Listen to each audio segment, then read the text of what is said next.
Misery Crystal of Oblivion. A strange crystal that contained the Oblivion Tao insight. This sort of strange crystal was formed in the depths of the Sea of Misery, and it was extremely difficult to obtain. According to legend, at the side of every Misery Crystal of Oblivion was a 1,000-year-old demon called Buddha Ghost, guarding it. This demon was formed from the vicious chi and vengeful spirits in the Sea of Misery, and its face was benevolent like a Buddha, yet its figure was in the form of the commonly seen spirit in the Sea of Misery, the green-eyed spirit. Its disposition was ruthless, and it thirsted madly for blood. Due to it not being created naturally but formed from vicious chi and vengeful spirits, its body was tainted with the resentment of numerous gods that had fallen in the Sea of Misery, and after experiencing the passage of countless years, its strength was extremely formidable. Coupled with the Buddha Ghost always staying dormant within the depths of the Sea of Misery, it was extremely difficult to annihilate it. This obviously showed how difficult it was to obtain a Misery Crystal of Oblivion. In the market, this thumb-sized Misery Crystal of Oblivion that Xianxia possessed was priceless, and it was impossible to purchase no matter how high the price one intended to pay. After he found out about all of this, the excitement in Xianxia's heart reduced greatly, and he covered his calm while he said with surprise, "In this way, it's utterly impossible to obtain a large amount of Misery Crystals of Oblivion." He was originally thinking that since he'd noticed such a rare treasure like the Misery Crystals of Oblivion, then it couldn't be any better if he was able to gather some and attain perfection in the Oblivion Tao insight. Never had he imagined that it would be so difficult to obtain a single one. "Indeed," Bei Ling replied. "It's precisely because that it's too rare that only a few people in the netherworld were capable of comprehending the Oblivion Tao insight.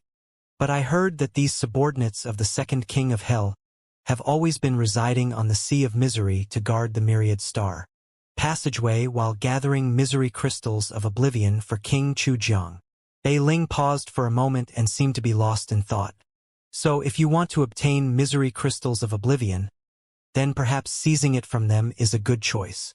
Them naturally referred to those subordinates of King Chujiang. Xianxia's eyes lit up when he heard this, and he said, "This is a really good idea." When he annihilated the Yuxia commander Aguluo and the others earlier, he'd found out that a Yuxia king, Yen Tu, resided in the extremely distant Yuxia maritime space, and Yen Tu was one of King Chujiang's right-hand men. So he felt that perhaps he would be able to obtain some Misery Crystals of Oblivion from killing Yen Tuesday suddenly. Bei Ling asked with a serious expression. "King Chujiang possess a cultivation at the Golden Immortal Realm. Do you really intend to kill your way over?" When this topic was mentioned, Xianxia's expression became much calmer and solemn, and he answered without the slightest hesitation. "I must." When he spoke up to hear, he suddenly came to an understanding. Bei Ling was worried for him, and the expression on his face became gentle as he said, "Don't worry. Since I dare to go over, I would at least not allow myself to fall into a hopeless situation." Bei Ling nodded, and she lowered her head while keeping silent. Actually, the nearer they got to the other side of the Sea of Misery, the more she hoped that they could slow down, and that time would move slower. There were even many occasions where she felt like persuading Xianxia to turn back with various reasons. But in the end, she restrained herself. She was very clearly aware that while she was worried that Xianxia would encounter danger, the most important reason was that she was unwilling to be separated from Xianxia so quickly. Because at that time, Xianxia would leave and return to the mortal dimension, whereas she could only stay in the netherworld, and they might never get to see each other again. Woo, woo, woo. Right at this moment, a wave of desolate sounds of the horn sounded out abruptly from the distant sea, and it shook the heavens and the earth while emanating a piercingly cold and raging killing intent that awed the hearts of all. Accompanying this sound was 3 groups of Yuxia that whistled through the sky like a dark expanse of clouds, and they were like locusts that covered the heavens and the earth. All of them had savage and scarlet-red appearances, and they flapped their pitch-black wings while moving over with a terrifying impetus. The first commander of the Yuxia king, Mo Fu. The second commander of the Yuxia king, Hua Ling. The fourth commander of the Yuxia king, Yi Luozhen. Their figures hadn't arrived when voices rumbled through the sky, and it shook the heavens and the earth like thunderclaps. Those 3 groups of Yaksha were each formed of 100 Yaksha guards, and the Yaksha commanders in the lead were all peak sovereigns at the 8th level of the earthly immortal realm. Instantly, these 3 groups had completely encircled the treasured vessel that Xianxia and Bei Ling resided in, and they sealed off all Xianxia and Bei Ling's paths of retreat. The Yaksha in the lead called Mofu crossed his arms before him while staring proudly at Xianxia and Bei Ling, and he asked with a cold voice, "You're that human from the mortal dimension? Big brother, why waste your breath? Who cares if he's that human from the mortal dimension? Let's kill him first." The nearby second commander, Hua Ling, spoke with a murderous look. He seemed to be burning with eagerness, and his eyes were filled with raging killing intent. "Big brother, second brother, third brother Aguluo hasn't arrived yet. Should we wait for him?" The fourth commander of the Yaksha, Yi Luozhen, hesitated before he asked in a low voice, "That idiot? Why would we wait for him?" The first commander, Mofu, spoke with displeasure. "Yeah, exactly. If that fellow Aguluo arrives, then our credit would be reduced." The second commander, Hua Ling, shook his head repeatedly as well. As these Yaksha commanders spoke, they seemed to have taken Bei Ling and Xianxia to be things that were in their pockets, and they were extremely arrogant and overbearing. Xianxia's expression remained unchanged towards all of this, and he didn't pay the slightest bit of attention to it. His deep gaze penetrated through the dark expanse of Yaksha guards and looked towards the distance. There was an extremely terrifying aura there, and it was concealed and remained unmoving as it paid close attention to the situation here. Xianxia didn't have to guess to know that this aura was probably the Yaksha king, Yen Tu. A very strong opponent.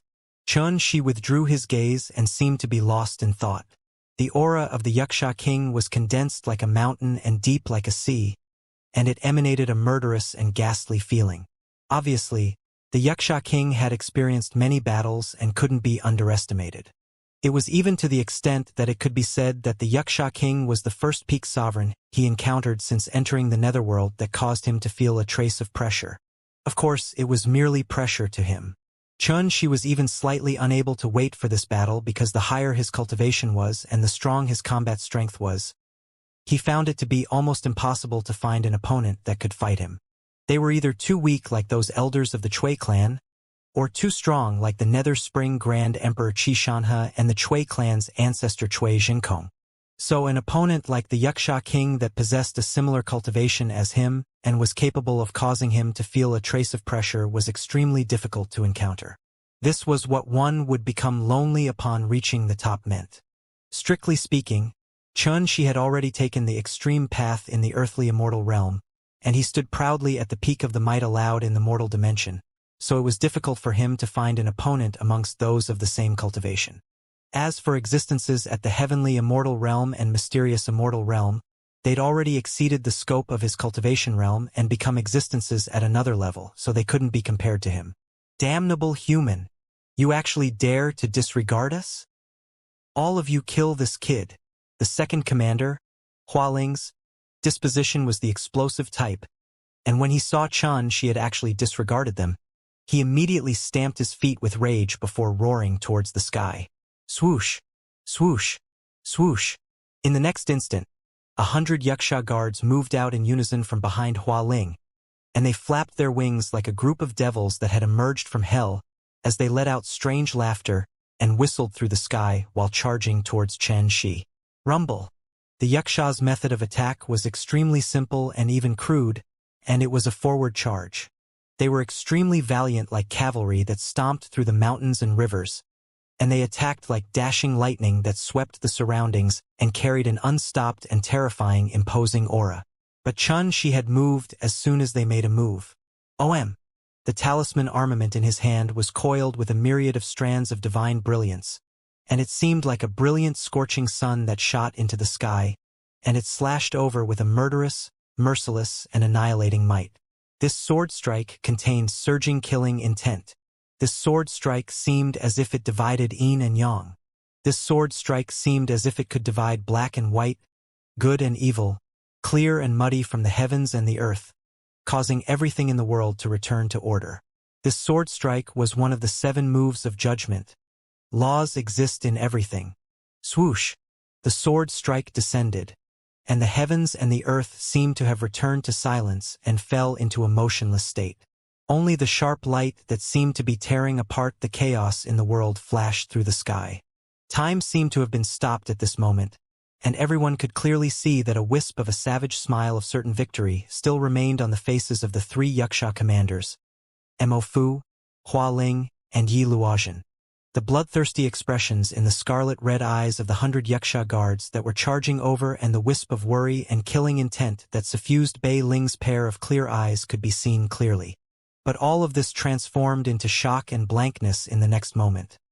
And there was even a wisp of indescribable terror. Pooh! The entire body of the Yuxia that was the first to charge forward trembled.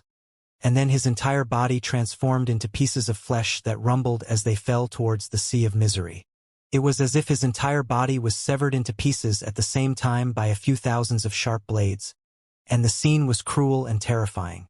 Moreover, the savage smile on his face still hadn't faded even at the moment of his death. This scene broke the deathly silent atmosphere as well.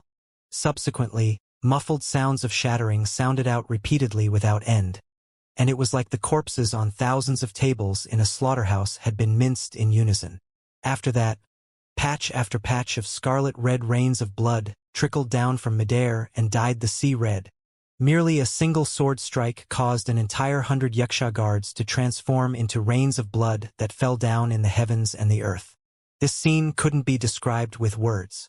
After all, it was 100 earthly immortal realm experts. Yet they hadn't even charged over before they were crushed to death like a group of ants by a single sword strike.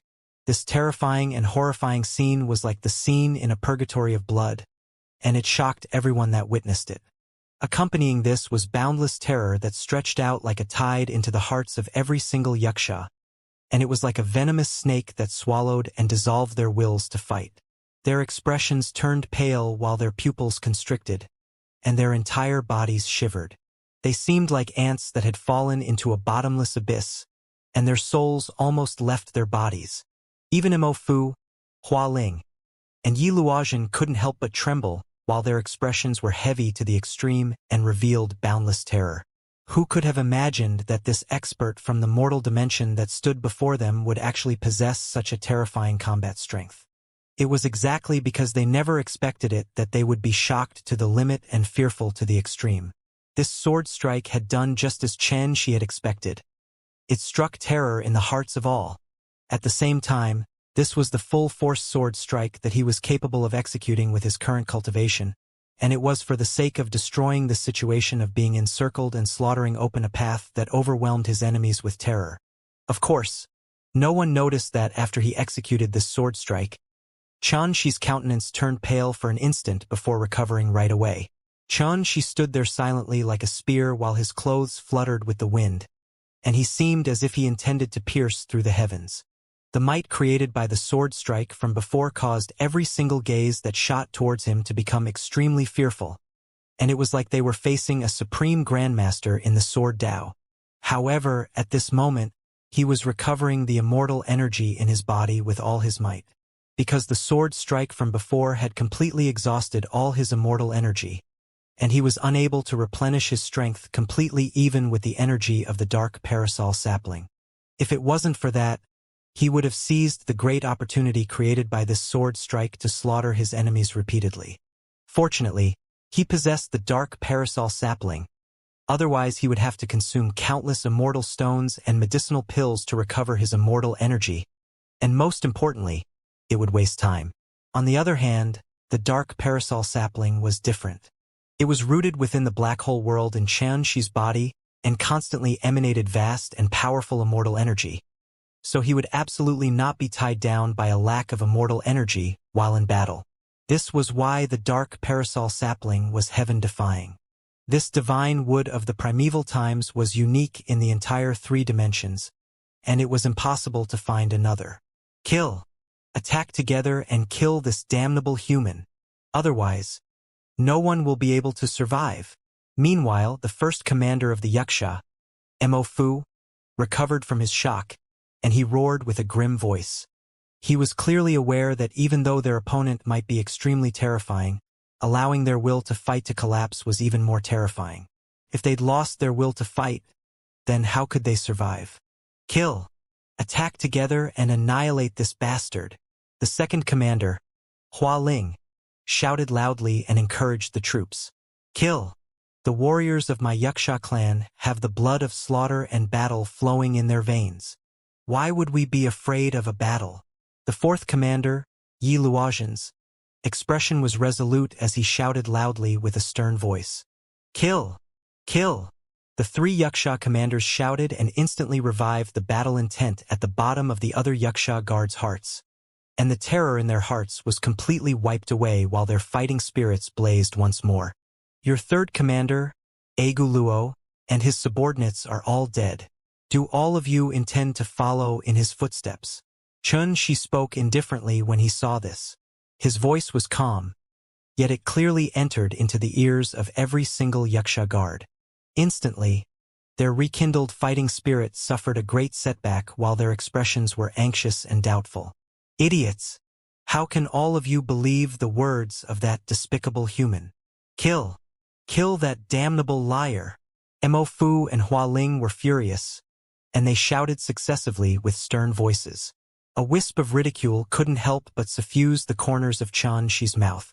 They really are a group of simple-minded fellows. Swoosh!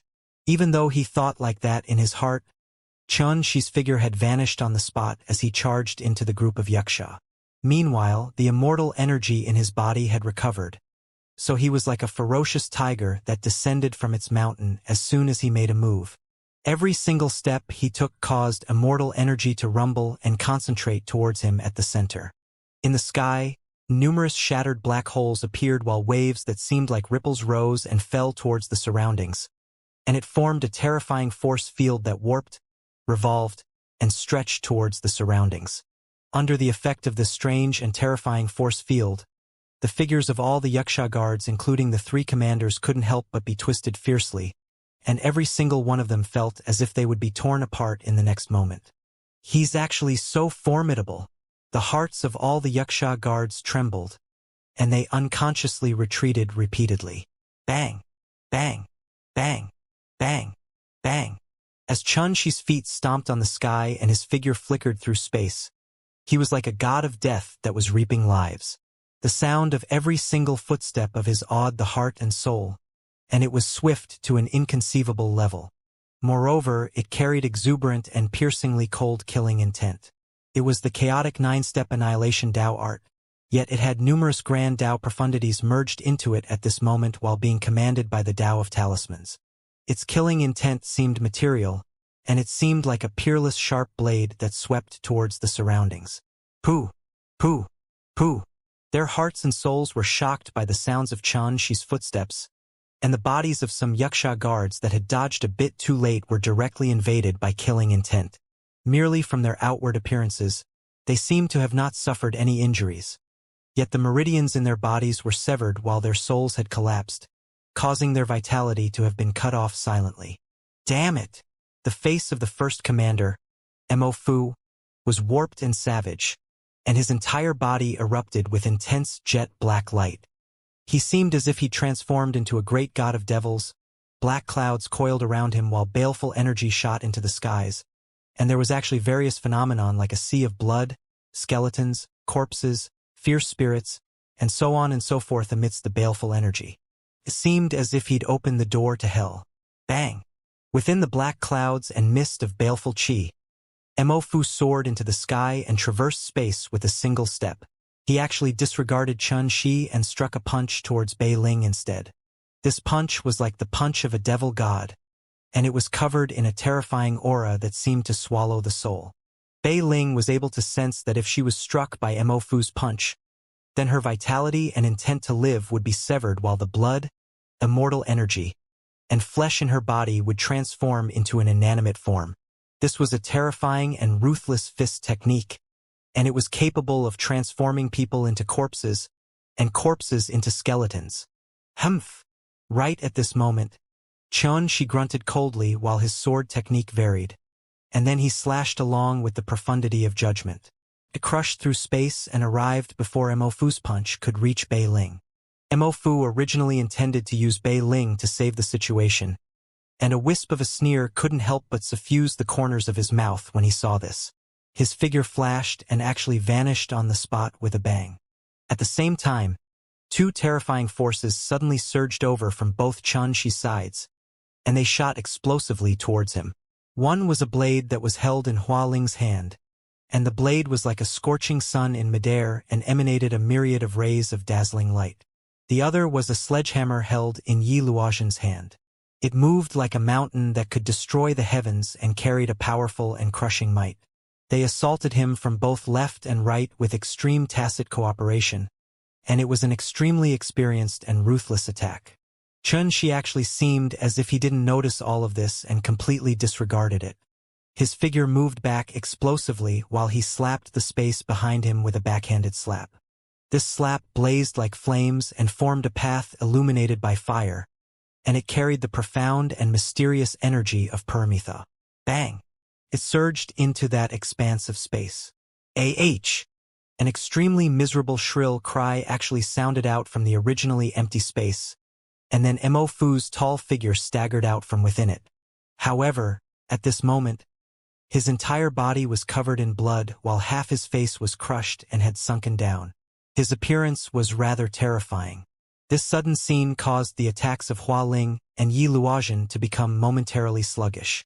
Right at this moment, Xianxia seized this opportunity to spin the talisman armament, and it emanated a brilliant sword qi in midair that tore through space with a swish as it slashed down. Pooh! Pooh! Two bloody arms shot into the sky. Hua Ling and Yi Luoxin cried out with pain and rage, and they both retreated explosively. In an instant, their joint attack had been completely thwarted. Xianxia didn't have much of a sense of accomplishment when he saw this, nor he pursue them. He only raised his eyes and glanced towards the distance, and then he revealed a strange expression. At the place he glanced towards, a terrifying aura was flashing towards the distance at extreme speed. The Wuxia king actually fled without fighting? Could it be that he has given up on these subordinates? A thought flashed past Xianxia's mind. In the next moment he'd stopped thinking, and he flashed once more into the group of Wuxia. After 10 minutes had passed, the curtains to the battle had been drawn. 300 Wuxia guards and 3 Wuxia commanders that were peak sovereigns at the earthly immortal realm had been annihilated, and their corpses had sunk into the sea of misery. Actually, the outcome of this battle was predetermined since it began, and it was just as Xianxia had said in the past. When strength arrived at a certain height, the number of enemies was completely incapable of making up for such a difference. It was even to the extent that if he didn't have to take precautions towards a surprise attack from the Wuxia king, Yen Tu, Xianxia would have been able to kill these Wuxia guards in an even easier and more relaxed manner. This was true strength at the peak that belonged to the extreme realm of the earthly immortal realm. So who amongst those of the same cultivation could go against Xianxia who possessed such strength? Blood filled this area of the muddy sea, and it was almost material as it dyed this expanse of the sea dark red, and it was a horrifying sight. These fellows are really poor. There's only a total of 6 misery crystals of oblivion in their possessions. Unfortunately, that Wuxia king escaped. Otherwise, I might have been able to obtain even more if I killed him. After he cleaned up the battlefield, Xianxia sized up the 6 thumb-sized crystal in his hand that were suffused with strands of muddy energy, and he couldn't help but sigh while feeling slightly displeased. Bei Ling couldn't help but glare at him as she said, "Be content with what you have. A single one of them is capable of making those experts of the netherworld fight to the death, yet you're still displeased after obtaining 6 in one go. If this was to be known by others, they would surely be angered to the point of spitting blood." Xianxia was stunned, and then he tossed 3 of them to Bei Ling. "Oh, these are yours. Since you've said that, then I'll make them envy you as well." "For me?" Bei Ling was astounded and extremely surprised. "Is there something wrong with that?" Xianxia spoke as if his actions were only natural. Bei Ling went silent before directly returning the 3 misery crystals of oblivion. "I came along with you yet didn't help much, so I don't want you to give me any compensation." Xianxia didn't receive it from her at all. and he directly turned around and leaped up into the treasured vessel as he said with a smile, "Compensation? These are spoils from the battle, so they naturally have to be split equally with you. Don't be fussy. Get on quickly, it's time to leave." Fussy. This fellow actually called me fussy. Bei Ling raised her head with embarrassment yet was stunned in the next moment. She saw the sea breeze whistle and dark clouds cover the sky, and under this gloomy and dark background, the young man's figure was tall and graceful.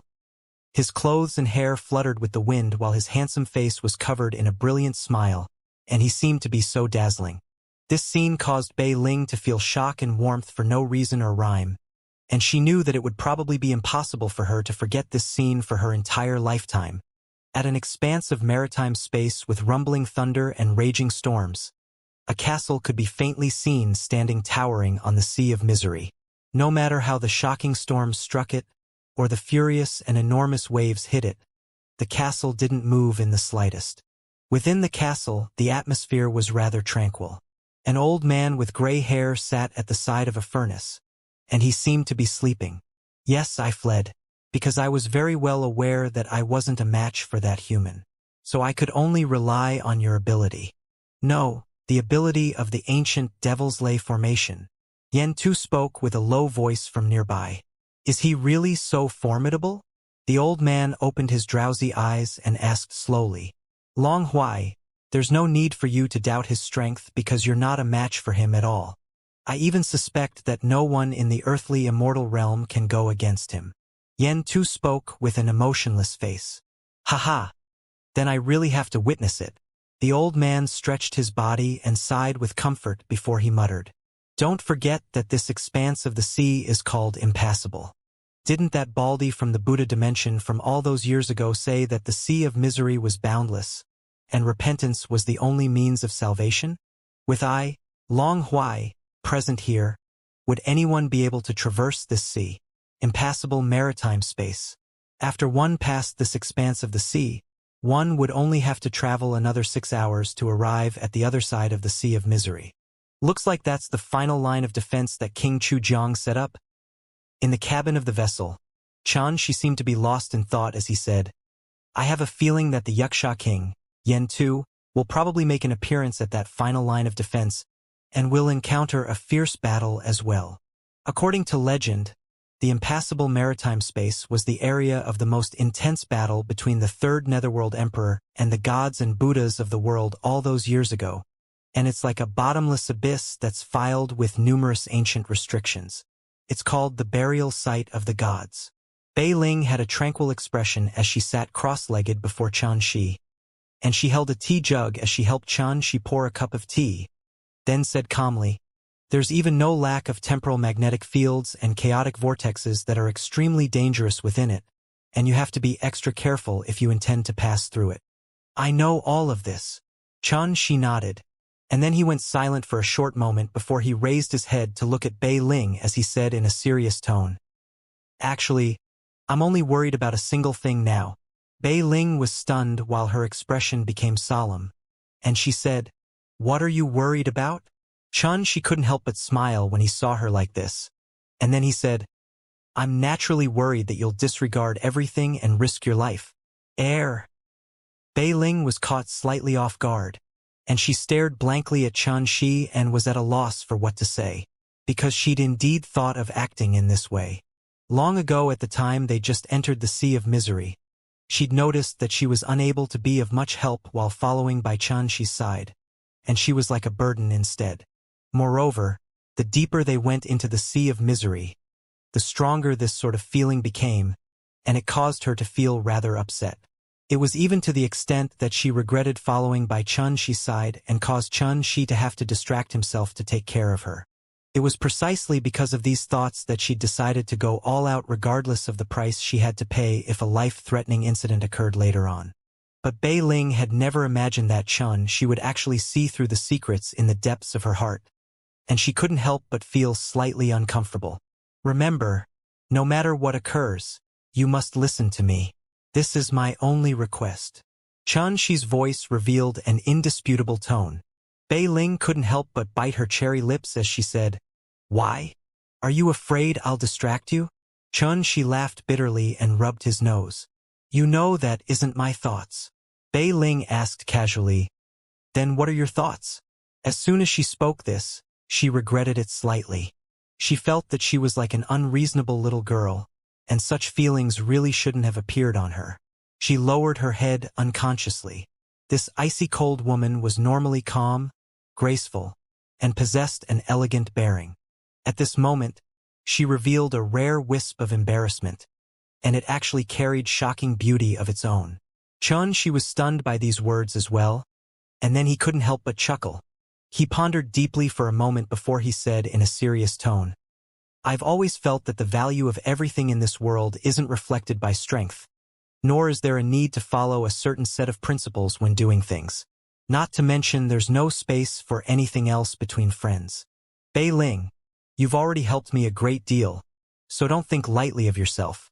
When he spoke up to hear, she couldn't help but recall the scenes of the past. He recalled those good friends of his in the Darchu dynasty. He thought of Zhen Luqing, Fan Yunlan, Ling Yu, and the others, and he also thought of his eldest senior brother, Hua Moliai, and the others on West Radiance Peak. In the end, he concluded, as far as I'm concerned, after benefit, status, origins, and strength are dismissed, friends are people that are still able to speak their minds freely and do as they like while they're together. Perhaps this sort of view is very immature and extremely laughable.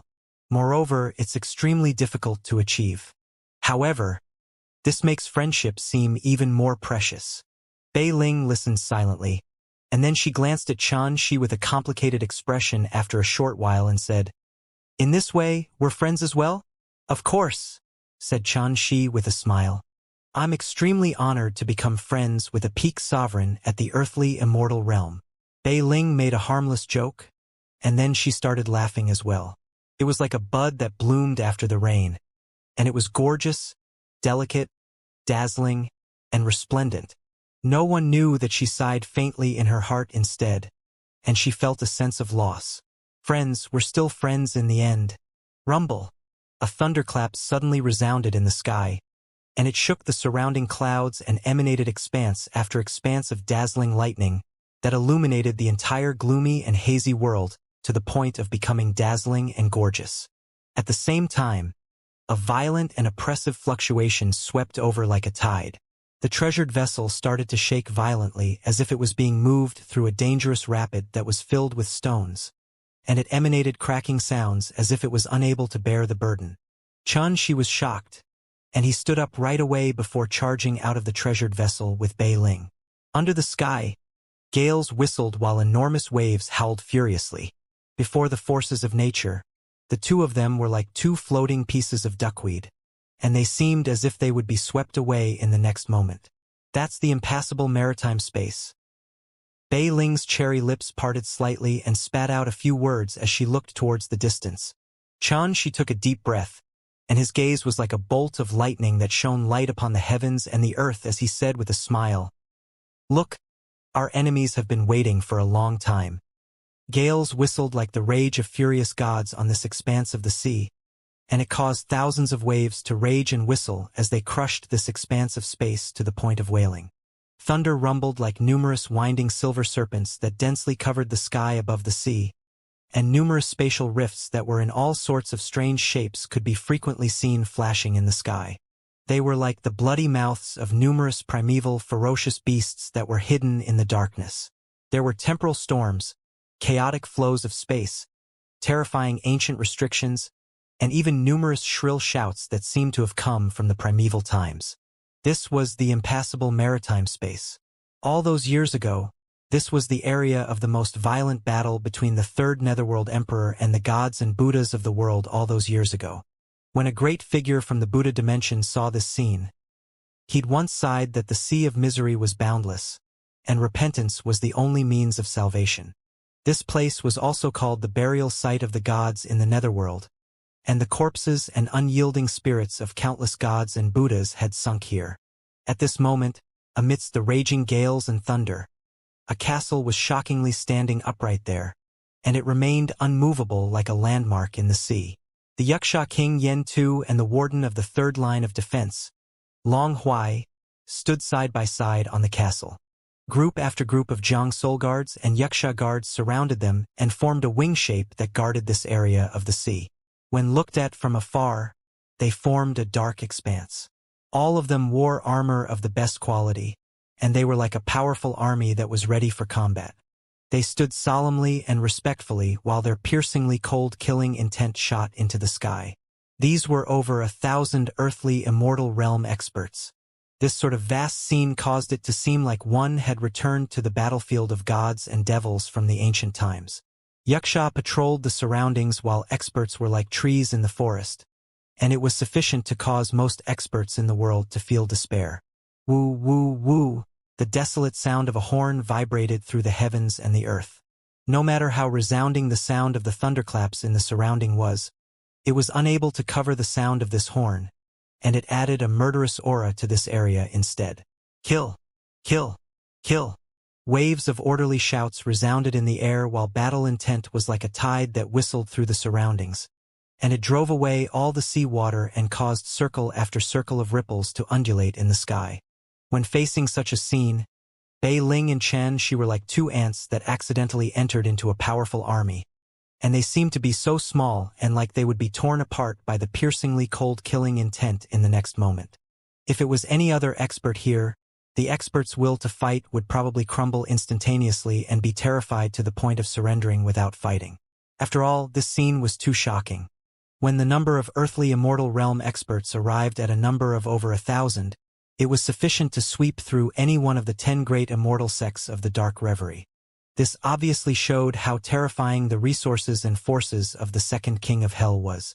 In the mortal dimension, it was absolutely a supreme overlord-level existence. Now, such enormous forces were deployed merely for the sake of dealing with Bei Ling and Xianxia. Obviously, Xianxi's actions of slaughtering Egu Luo, Mo Fu, Hua Ling, and Yi Luozhen had caused King Chuzhong's subordinates to not dare take him as an ordinary figure any longer. Perhaps this could be considered as another form of taking him seriously, and it was a form of acknowledgement towards the strengths of Xianxia and Bei Ling. Of course, the enemy might have deployed such an enormous force for the sake of annihilating the two of them swiftly with overwhelming strength. My God! Isn't this too? On the distant sea, when Wei Lan, Wei Xiaofeng, and the old man on the Wei clan's fleet saw such a vast and murderous scene, their entire bodies trembled without end while they were shocked to the point of being unable to find the words to describe their feelings at that moment. They'd witnessed the scene of Xianxia annihilating Egu Luo and the 100+ Yuxia guards at the side of the Myriad Star passageway, and they'd witnessed the scene of him slaughtering the 3 Yuxia commanders and 300 Yuxia guards with his sword.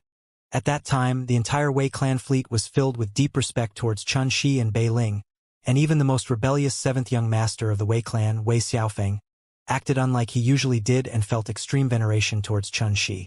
Yet now, when they saw such a scene, all of their bodies went cold because even if they possessed blind confidence towards the strengths of Xianxia and Bei Ling, they were unable to arouse the confidence that the two of them would be able to be victorious. They asked themselves that if it was any other earthly immortal realm expert in Xianxi's place, the expert would probably feel powerless and despairing when facing the scene before their eyes. This had already exceeded the scope of a battle, and it was a war. Even if this enormous force was used in a battle between powers, it would possess the might to sweep through an entire power. Yet now it was merely utilized to deal with 2 people.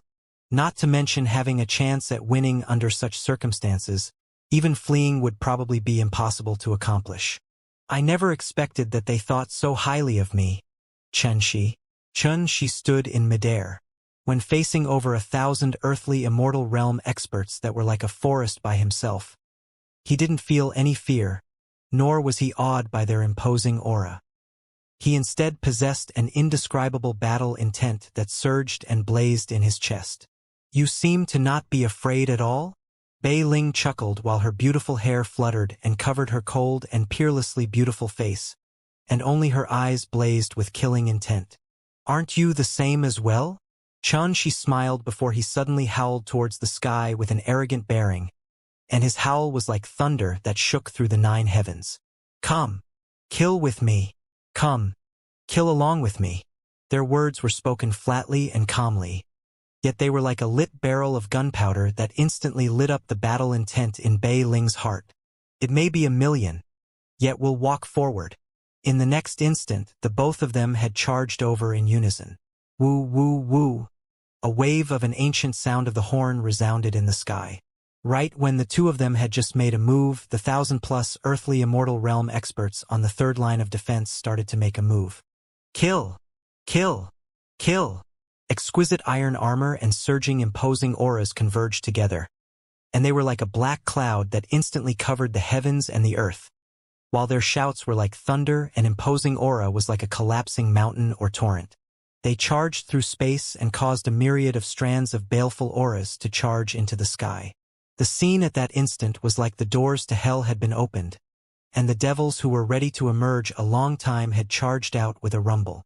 Thousands of various attacks covered the heavens and the earth like a thunderstorm and lightning that danced wildly in the entire sky as it enveloped down towards this area of the sea.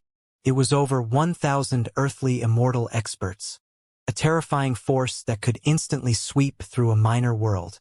Merely their imposing aura was sufficient to cause others to feel terrified. This was a true war. Xianxia's figure stopped momentarily, and then he was like an ancient turtle that was descending into the sea. A myriad of divine radiances coiled around his entire body while Xianxia stepped forward in the sky while maintaining a ramrod-straight posture. And no matter how ferocious the killing intent that assaulted his face was, he still remained unmoving. His hair fluttered while his face was composed, and only his eyes blazed with surging flames. Moreover, his battle intent billowed and seemed to intend to incinerate the heavens and the earth. The nearby Bei Ling's body was completely enveloped in dark blue-colored flames. Her clothes and hair fluttered while her expression remained cold as ice. At this moment, she'd forgotten the concept of life and death, and she only wanted to fight alongside the man by her side to her heart's content. The myriad of divine radiances that coiled around Xianxia's body suddenly started seething violently, and then they transformed into countless dense talisman markings that suffused Xianxia's entire body and emanated a wave of the tune of the Grand Tao. When looked at from afar, his tall figure was bathed in an ocean of talisman markings, while his entire body was covered in the aura of the Grand Tao, and his soaring and extraordinary appearance was an unforgettable sight. Bang! When the surging enemy force's appearance and the various Tao arts and magic treasures that covered the heavens and the earth sprayed down, Xianxia moved. He bent his elbow and clenched his fist, and then it carried a blazing glow as it smashed out. In the next moment, a path illuminated by fire sprawled out, and it was like a long ray of light that blazed with flames and blood as it connected the heavens and the earth and illuminated the world. Pooh! Pooh! Pooh! Under the focused gazes of Wei Lan, Wei Xiaofeng, and the old man in an embroidered robe, the path illuminated by fire smashed easily through the black mass of enemies that charged over like the tide and tore a hole open in their ranks. Everywhere it passed, all attacks collapsed, all magic treasures shattered, and it crushed through everything with overwhelming might. Subsequently, a wave of miserable and shrill cries resounded. All the earthly immortal realm experts that charged at the front were actually unable to resist the charge of the path illuminated by fire, and they were either heavily injured and fell to the sea or were incinerated in midair. There were some that were lucky enough to avoid the path illuminated by fire, yet were affected by the terrifying might of the first strike, causing them to seem as if they'd fallen into the eye of a storm as they swayed in midair and let out shrill howls. Flare Godfist. It led directly to the other side. This fist skill was inherited from the third Netherworld Emperor, and it was merged with the Paramitha Tao insight at the Perfection Realm. When Xianxia who'd attained the extreme realm in the earthly immortal realm executed it, it could be said to be like a scorching sun that melted everything in its path, and it carried a terrifying soul-binding energy as it charged forward. Who could be a match for it? Merely a single punch caused over 30 earthly immortal realm experts to perish. This punch also caused the assault of his enemies to show a trace of disorder, yet it quickly vanished without a trace. After this, the experts subordinate to King Chujiang became much more careful, and they stopped swarming forward and chose to encircle him from all directions. That should have been done since the beginning, otherwise, all of you wouldn't have the slightest chance.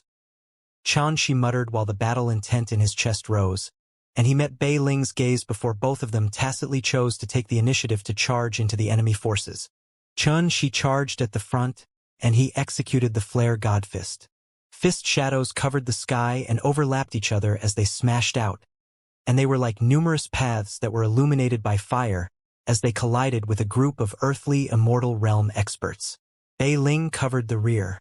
Her fine fingers moved about as they emanated strand after strand of seemingly material dark blue blade lights, and they seemed like numerous crescents that tore through space and swept out. In the blink of an eye, their figures had already been encircled by enemies from all directions. In the battlefield, blazing glows rumbled, magic treasures soared, Tao art sprayed, and miserable shrill cries resounded without end. It was complete chaos. At the same time, blood frequently sprayed into the sky while corpses fell towards the sea below, and the scene was horrifying to the limit. Gradually, Xi's attacks grew faster and faster. The fist shadows were like waves and surged like a tide, and they faintly showed signs of forming into vortexes that emanated a formidable swallowing force to pull over the bodies of the Wuxia guards and Jiang soul guards. Subsequently, waves of the sounds of bones breaking and shrill cries resounded out constantly while blood sprayed into the sky. Every single strike of Xi's took a few lives away, and he was valiant, murderous, and unstoppable. But there were too many enemies. They formed a dense mass as they swarmed over fearlessly, and no matter how extraordinary Xianxia was, he was merely able to maintain the safety of himself and Bei Ling, whereas he was unable to annihilate them in a short period of time. Kill. Xianxia remained indifferent towards this. His figure was like a dragon as he executed various Tao arts with ease, and it transformed into dense and horrifying talisman markings that wreaked havoc through the surroundings.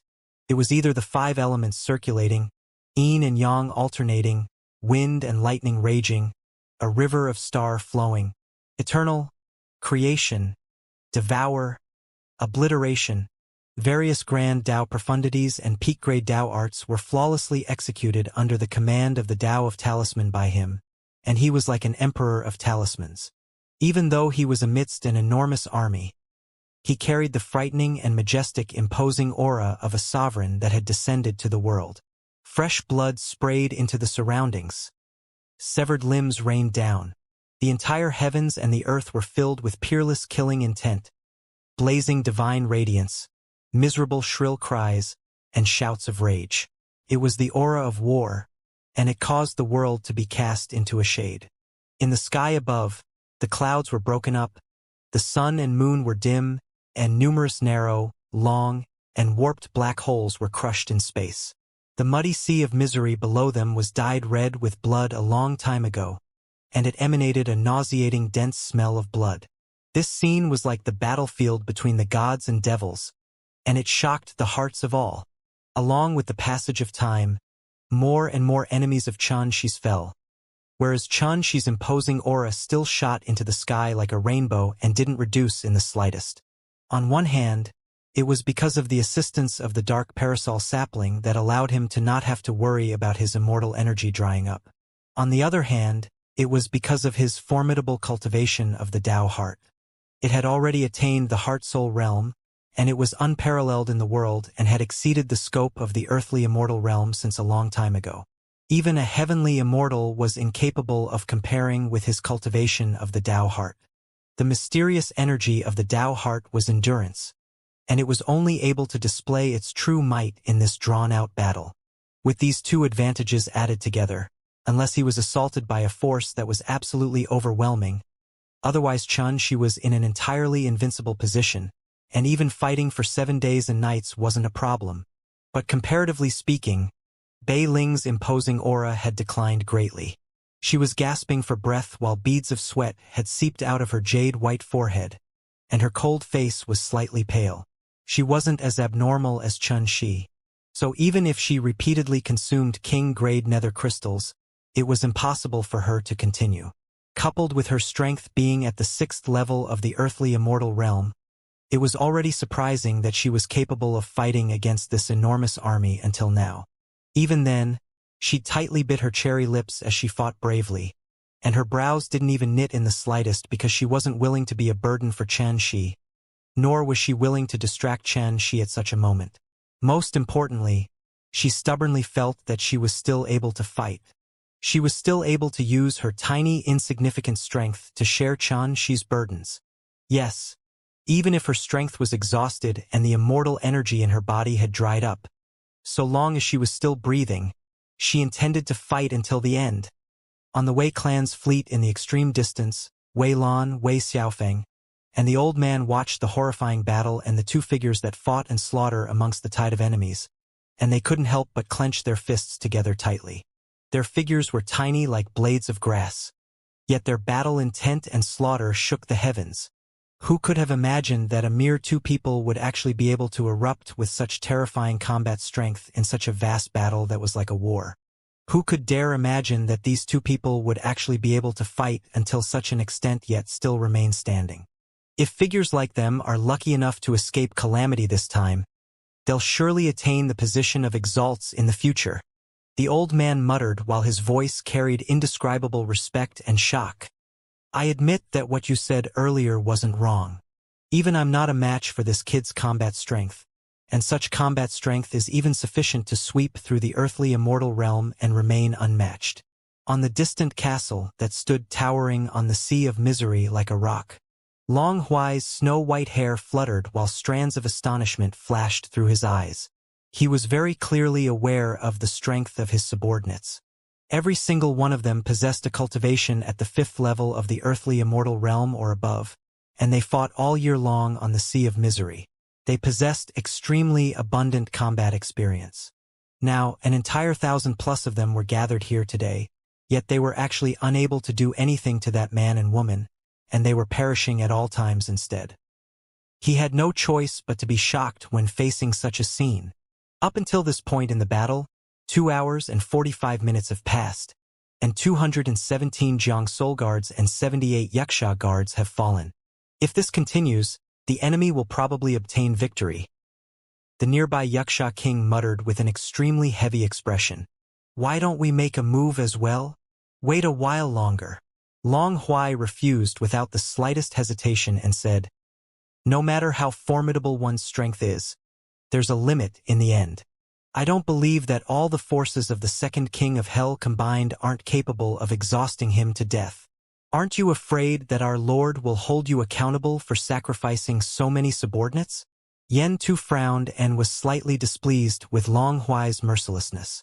After all, these subordinates were the central forces of the second king of hell, and if a large number of them were to be lost, it would require an innumerable amount of time to recover. Ha! You're wrong. Even if all of them perish, so long as we're able to kill these two people, then our Lord won't blame us. Don't worry, since I dare act in this way, I naturally have my own arrangements. Long Huai spoke indifferently while his aged face revealed a wisp of a secretive smile. The name Impassable wasn't something that was given casually. What arrangements have you made? You're even concealing it from me as well. Yen Tu's brows knit together even more tightly. Ha! Calm yourself. You'll understand in a while. Long Huai suddenly roared with laughter while his gaze glowed brilliantly, and they faintly flickered with an indescribable expression of fervor and anticipation.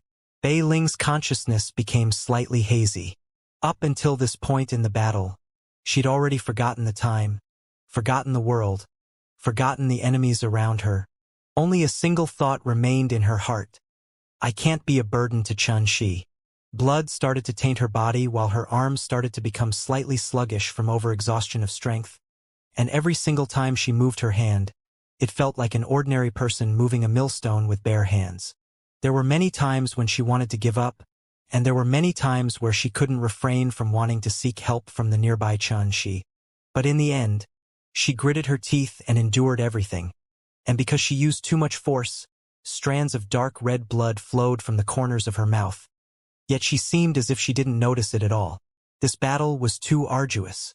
Since Bei Ling started cultivating until now, she'd never felt this sort of feeling where she had to grit her teeth and hold on bitterly because her strength and mind was on the verge of collapse. She even asked herself why she was doing this. Every single moment, Xianxia's figure would float into appearance within her heart, and she knew that was the reason she persisted and had no choice but to persist.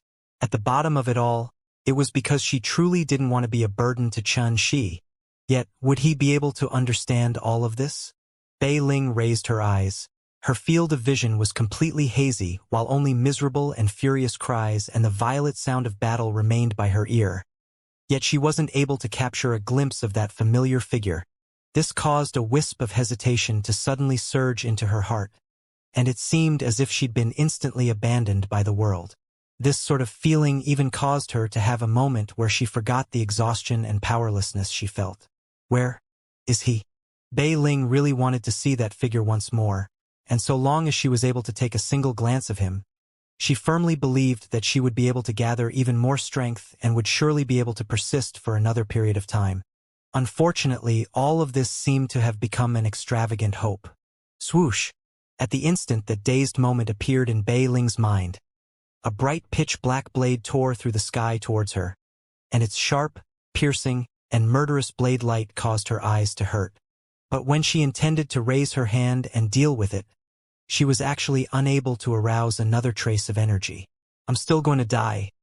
In the end, a wisp of powerlessness appeared on the corners of her mouth, but at the same time, a wisp of resolution burned in her eyes. Even if she died, she wanted to help Xianxia deal with an enemy. As for perishing, was it anything worth mentioning? However, right at this moment, a strong arm suddenly held her waist and embraced her. At the same time, a familiar voice sounded out by her ear. "Idiot! Did you forget my instructions?" The voice carried undisguised anger.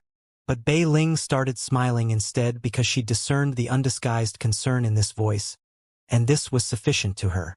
It was even to the extent that she couldn't help but think that she would be without regrets if she died at this moment, right? After that, she felt herself lying on Xianxia's back. His back couldn't be considered to be broad, yet it allowed her to feel extremely steady and at ease. Thus, she finally couldn't refrain from closing her eyes and falling asleep. At the corners of her pale cherry lips was a wisp of a smile. That was the embodiment of her happiness. "She's truly a stupid woman," Xianxia muttered as he shook his head. In the next moment, his figure flashed as he launched a slaughter once more. But his movements had obviously become much more careful because he was deeply afraid of disturbing that woman on his back that caused him to be angry. The battle was still going on. Slaughter, blood, and shrill cries dyed this place into a bloody purgatory. The enemies were surging and charging over fearlessly.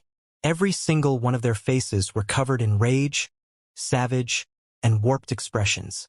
At the same time, there was also a wisp of terror, fear, frustration, and exhaustion that couldn't be restrained from suffusing their hearts. Up until this point in the battle, more than half of their companions had fallen, whereas the last bits of energy in their bodies were almost completely exhausted. However, the young man that they faced seemed like an immovable mountain that couldn't be surmounted, and it planted despair in their hearts. Does he not know exhaustion? Where did he get so much energy from? Could it be that he's really impossible to defeat? Numerous questions surged into their minds, and it was like a venomous snake that bit at their will and fighting spirit. This sort of feeling caused them to be furious to the limit and terrified to the extreme. For a time, their expressions were covered in frustration, and it was like they were facing a monster that could never be measured by convention. But no matter what they thought, Xianxia was still in battle, and he was calm, murderous, and composed. He was like a reaper of souls, and every single attack would surely take a life away. His cold and indifferent bearing, and his merciless and fierce methods of slaughter were playing out the transformation from life to death and the collision of blood and flames. It was horrifying and sufficient to terrify the world. "Is he about to win?" Wei Lan muttered. Even she didn't notice that her voice was slightly trembling, and it was shock that came after extreme nervousness and excitement that came after extreme shock. It was impossible for her to restrain. Not yet. The old man's lips were dry as he gulped down a mouthful of saliva with great difficulty. He was actually unwilling to deny Wei Lan's thoughts. But reality was reality in the end. At this moment, he was unable to deceive himself and everyone else. On the battlefield, only a mere scattered 100-plus people from the 1,000-plus subordinates of King Chujiang remained. But one could not forget that there were still two great figures on the extremely distant castle that hadn't made a move yet. It was even to the extent that there was a golden immortal holding down the fort on Myriad Flow Mountain. At this moment, how could he possibly speak rashly of the outcome? But in my heart, they've already won. The nearby Wei Xiaofeng clenched his fists tightly, while his young face revealed a sense of fervor and veneration. Because they're the true experts that fought an army by themselves while never conceding. Who could dare say that they're the side that lost? Wei Lan and the old man were stunned when they heard this, and then they glanced at each other while a wisp of dense relief couldn't help but surge into their hearts. This kid has finally grown up. Perhaps this is the benefit of leaving the clan and wandering the world. Staying in the clan at all times like a flower in a greenhouse and being favored at all times would cause one to forever be unable to become successful. Only by wandering the world would one obtain abundant experience and have one's horizons broadened, and this would develop one's mind and bearing. At that time, one would have truly grown up and matured. On the castle, Yen Tu's expression was extremely heavy and gloomy. The distant battlefield was reflected in his dark red eyes, and a ball of killing intent was surging and seething in his chest. All of them will be annihilated in less than 15 minutes. Elder Long Huai, how much longer do you intend to wait? Yen Tu spoke coldly, and his voice seemed as if it was squeezed out from the gaps in his teeth. Soon. Only a little bit more. Long Huai remained expressionless as he answered in an indifferent tone. A little bit? How much is a little bit? Yen Tu couldn't restrain the rage in his heart when he saw Long Huai like this, and he said, an entire 1,032 earthly immortal realm experts have died right before your eyes. How can you bear it? Long Huai frowned and glanced at him with displeasure before he said, it's only a few subordinates. If they died, then they died. Why be so furious? Not to mention that they haven't truly perished. They haven't truly perished? Yen Tu was stunned while a bright light flashed in his eyes, and he said anxiously, what do you mean? Long Huai looked towards the distant sky while the corners of his mouth revealed a wisp of a secretive smile once again. And then he pointed at the distant sea and said, Commander Yen Tu, could it be that you've forgotten that this place was the final battlefield between the third Netherworld Emperor and the gods of the world all those years ago? And it's called the burial site of the gods. Yen Tu frowned and said, you still have the time to beat around the bush? Speak frankly. Long Huai smiled and didn't mind at all, and he said, since you know of the ancient Devil's Lay formation, then you've naturally heard of the restriction of oblivion, right? Yen Tu was stunned, and then he seemed to have thought of something, causing a wisp of astonishment to flash in his eyes as he said, that terrifying restriction the third Netherworld Emperor set up all those years ago to crush the gods and Buddhas of the world? Exactly. Long Huai smiled proudly. Even though the third Netherworld Emperor was annihilated all those years ago, the restriction of oblivion that he set up himself crushed countless great figures of the three dimensions. Yen Tu was stunned because he'd heard that as soon as the restriction of oblivion was activated all those years ago, the blood of gods tainted the sky while the entire sea of misery was dyed in the dense color of blood that didn't disperse for over 10,000 years. This obviously showed how terrifying the might of this formation was. It was entirely capable of being compared to the Immortal Annihilation Sword formation, Prime Blood Evil Grand formation, the Myriad Buddha Heaven Incineration Devil Suppression formation, and various other terrifying grand formations of the primeval times. Could it be that you? Yen Tu was surprised and bewildered. Exactly. The restriction of oblivion that has vanished in the annals of time will be activated once more in a short moment. Long Huai's gaze was brilliant and revealed a wisp of fervor, and then he sighed before he shook his head and said, unfortunately, even though the ruins of the restriction of oblivion is still here, it's in a terrible state. After I repaired it for many years and coupled with the sacrifice of these 1,000+ subordinates, it's still merely capable of exerting 10% of its might. Sacrificing these subordinates? Yen Tu's pupils constricted. He finally came to an understanding. and his face couldn't help but turn grim. "You old goat. You planned this since the beginning and intended to rely on them to kill all these subordinates of ours. How could I have possibly thought in this way?" Long Huai couldn't help but be even more displeased when he saw Yen Tu still didn't come to an understanding after he'd spoke to such an extent, and he grunted as he said, "My plan is very simple. It couldn't be any better if we were able to rely on these subordinates to kill these two people, and if they couldn't, then it wouldn't be too late to activate the restriction of oblivion. But so long as the both of us make a move, there would be utterly no need to sacrifice so many subordinates." Yen Tu's anger still hadn't dispersed. "Commander Yen Tu," Long Huai said with a grim voice, "do you really not understand? Or are you an idiot? The restriction of oblivion takes the energy of the body as sacrifice, whereas the soul cores of those fallen subordinates will be revived in the grand formation. So who said that they've perished?" Yen Tu was stunned while the rage on his face dispersed completely because he knew that he'd misunderstood Long Huai. But he still grunted coldly and said, "You old goat. You're so scheming. So who could have possibly guessed what you were planning?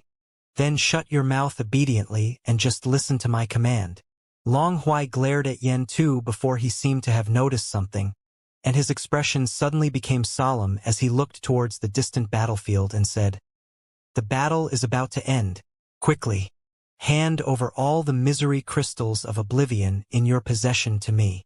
Yen Tu was stunned, but he recalled the scenes of being berated by Long Huai earlier, so he forcefully restrained the questions in his heart and obediently handed over a storage pouch. Long Huai swept the storage pouch with his gaze, and he couldn't help but frown as he said, "Only 49? If I'm not wrong, the misery crystals of oblivion you gathered with the Wuxia guards in the past 100 years haven't been handed over to our lord, right?" Yen Tu grunted coldly and said, "Do you think misery crystals of oblivion are common things that can be casually obtained?" Long Huai glanced at him, and then went silent as he turned around to look at the distant battlefield. Pooh! Right at this moment, Shi killed the last Wuxia guard while carrying Bei Ling on his back, causing blood to spray into the sky and draw out a horrifying arc in midair. At this point, all 1,032 earthly immortal realm experts under King Chuzhong's command had been annihilated. Blood dyed the sea of misery red and suffused it with a dense stench of blood that seemed impossible to disperse. Shi carried Bei Ling on his back as he walked in midair to arrive before the castle. His figure was tall, his clothes dyed red with blood, and his eyes that were deep like two abysses surged with battle intent. After experiencing such a world-shaking battle, he was actually completely unharmed, and even his vital energy and aura hadn't weakened in the slightest. He was still steady like an ocean and revealed a frightening, imposing aura. "If I'm not wrong, I'll be able to arrive smoothly at the other side of the sea of misery after I kill the two of you." She spoke with a murderous tone. Even if they were clearly aware that she hadn't suffered any injury during the entire battle, when they saw him appear before them and stand in confrontation with them from afar while revealing peerless divine might and surging vital energy, the Wuxia King Yen Tu and Long Huai couldn't help but sigh with admiration in their hearts. This earthly immortal realm expert from the mortal dimension is really extraordinary. No wonder he dared to enter the netherworld by himself and make King Chuzhong his enemy. Merely this courage of his impossible to attain.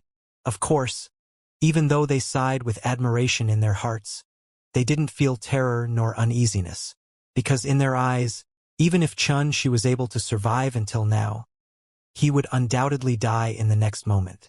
Of course, young brother possesses a monstrous imposing aura and is invincible in the earthly immortal realm. Even I and the Wuxia King acknowledge that we are no match for you. Long Huai roared with laughter, and he sighed with emotion. But killing us isn't an easy thing, and it's absolutely impossible to pass through this expanse of maritime space. I wonder if you believe it. As he looked at these two great figures under King Chuzhong's command and the confidence and contempt that filled the space between their brows, Shi's eyes couldn't help but narrow slightly, and then he said calmly, "Then I'll only know once I give it a try. Right? You must give it a try because mere words can't be taken as facts." Long Huai grinned as he nodded. And then he stretched out his hand to point at the expanse of maritime space beneath Xianxia's feet, as he said, "Please have a look. That's the place you'll be buried." OM. As soon as his voice sounded out in the air, an extremely terrifying aura suddenly surged out from the sea water beneath Xianxia's feet. At that instant, it was like a primeval god that had been in deep slumber at the bottom of the sea for countless years had awoken. Rumble. In a mere instant, the sea in an area of 5,000 kilometers seemed as if it was boiling, and it overflowed with a bloody glow that was suffused with a horrifying sheen as it surged and converged towards the center. If one looked down from the sky, one would notice that the entire surface of the sea had actually silently transformed into a peerlessly enormous vortex that was circulating madly. Every single rotation created a force that seemed to carry the intention of causing the entire heavens and the earth to sink down. It pulled space into pieces, completely swallowed the clouds in an area of 5,000 kilometers, and it created expanse after expanse of spatial rifts and black holes. This force was too terrifying.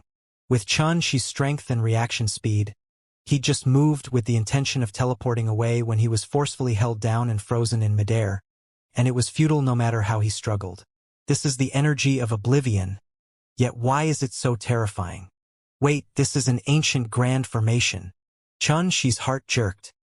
He didn't have the time to recover from his shock when his figure was held tightly and dragged down uncontrollably into the sea of misery. Bang! The bloody waves surged and drowned both him and Bei Ling, who was on his back.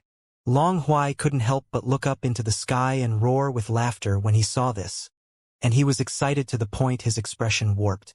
Look, this is the force of the restriction of oblivion. I, Long Huai, have guarded this place for 3,000 years, and I've repaired it for an entire 3,000 years. Now, I've finally activated it with the sacrifice of 1,032 earthly immortal realm experts' bodies.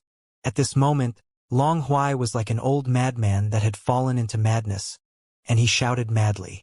This is the masterpiece of the third Netherworld Emperor, the supreme restriction that dragged the gods into oblivion. After countless years of time, it has finally re-emerged into the world.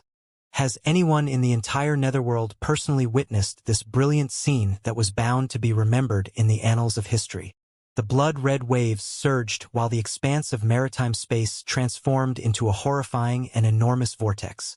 It rotated swiftly as it rumbled, and it formed a force of oblivion that was impossible to resist, causing this expanse of the heavens and the earth to warp and collapse. This scene of destruction coupled with Long Huai's mad cries caused the hearts of others to experience a powerful blow. Even the Wuxia king Yen Tu had to admit that he was shocked by this scene. It was even to the extent that there was a moment where he couldn't help but feel tiny and powerless like an ant. When facing such a scene and the restriction of oblivion that had slaughtered countless great figures from the three dimensions all those years ago, could anyone not be moved and shocked? That's enough. You should pay attention to whether it's able to kill those two fellows. This restriction of oblivion is only able to bring forth 10% of its actual might in the end. After a short moment, Yen Tu recovered from his shock, and he couldn't help but frown and remind in a cold voice when he saw Long Huai was still muttering to himself like a madman. Long Huai was extremely displeased that his expression of the excitement in his heart was interrupted, and he glanced at Yen Tu with disdain before he said proudly, "Don't worry, not to mention an earthly immortal. Even a heavenly immortal or mysterious immortal would find it impossible to escape." "Are you sure?" asked Yen Tuesday. "I can't be sure now, but with these misery crystals of oblivion, they'll perish without a doubt." Long Huai chuckled as he withdrew a storage pouch and poured its contents into the sea of misery without the slightest hesitation. And then he muttered, "This is an opportunity that's almost impossible to come by. An opportunity to witness the divine moment the restriction of oblivion is activated once more. Even though the number of misery crystals of oblivion is slightly lacking, it's sufficient to activate a force capable of annihilating a mysterious immortal realm expert. You're going to waste it just like that?" Yen Tu felt slightly pained because he'd led his subordinates to gather misery crystals of oblivion for over 100 years, yet they'd only gathered 49 crystals. Now, Long Huai had actually tossed them all into the sea like trash, so how could his heart not hurt? What do you mean waste? Long Huai berated loudly. More misery crystals of oblivion can still be gathered. Yet how many times can you witness the might of the restriction of oblivion in your entire lifetime? Yen Tu was stunned and speechless, while his heart felt cold. He had nothing left to say when facing an old madman like this, and he could only shoot his gaze towards the sea and mutter, "They should die this time, right? Right, even mysterious immortals would find it difficult to survive, let alone two earthly immortal realm experts. Wait calmly. The two of them will die without a doubt in less than 10 minutes. At that time, we only have to work together and gather the soul cores of those subordinates of ours, and then everything would come to a perfect end." The nearby Long Huai's beard fluttered as he roared with laughter of extreme complacency. "That's—" Wei Lan was terrified to the point her beautiful face turned pale, and she started shivering. Earlier, that expanse of the sea had suddenly transformed into a heaven-swallowing vortex, and it even collapsed the surrounding space and dragged it into the sea. If it wasn't for them having been outside its scope, they would have probably been instantly buried in the sea. Now, even though she was lucky to avoid calamity, she still felt extremely terrified after the event. The restriction of oblivion. The old man in embroidered clothes spat out these 4 words lightly, and his tone was obscure. They were merely 4 words, yet they seemed extremely heavy, and he fell into a terrified state as soon as he finished speaking these 4 words. The restriction of oblivion? What's the restriction of oblivion? Cried the nearby Wei Xiaofeng cried. He didn't feel much panic or terror, and it conformed to an ancient saying, "An ignorant youth is fearless." The old man took a deep breath and exerted great effort to calm himself before he spoke slowly and told the pair of brother and sister everything he knew. After they finished listening to what the old man had to say, Wei Lan was stunned on the spot, and she muttered, "So in this way, they're bound to die this time?" On the other hand, Wei Xiaofeng gritted his teeth and said, "The restriction of oblivion, the supreme restriction the third Netherworld Emperor utilized to crush the gods of the 3 dimensions. But those subordinates of King Chujiang actually utilized it to deal with 2 earthly immortal realm experts from the mortal dimension. Such methods are truly too despicable. Can these actions live up to the dazzling reputation of the Grand Formation? Damn it! Truly damnable." The old man laughed bitterly. He naturally noticed that the restriction of oblivion wasn't complete, and its might wasn't as terrifying as the legends. Not to mention those 2 experts from the mortal dimension had slaughtered an entire 1,000+ earthly immortal realm experts. So how the despicableness of their actions be considered when utilizing this formation to deal with them? It's such a pity for that peerless man and woman. The old man sighed while dense pity arose in his heart. Clouds rolled back and forth like waves while the mountain breeze blew atop Myriad Flow Mountain. King Chujiang, Jikong, had his hands behind his back as he stood proudly at the peak of the mountain. His clothes fluttered while he gazed at the boundless sea of misery in the distance. His eyes reflected the alternation between the sun and moon, and they illuminated the heavens and the earth while penetrating through the world, causing everything to be unable to escape his gaze. How audacious of Long Huai! After a short moment, Jikong muttered while his thin face revealed an emotional expression, and he seemed to feel admiration towards the restriction of oblivion as well. Those 2 pitiable little fellows were unable to step foot on Myriad Flow Mountain in the end. I even took them to be potential opponents, yet I've slightly overestimated them. Jikong shook his head before he flicked his sleeve and left. He didn't spare another glance at the distant sea, and he seemed to be slightly disinterested. At the depths of Myriad Flow Mountain, Godcage Cave.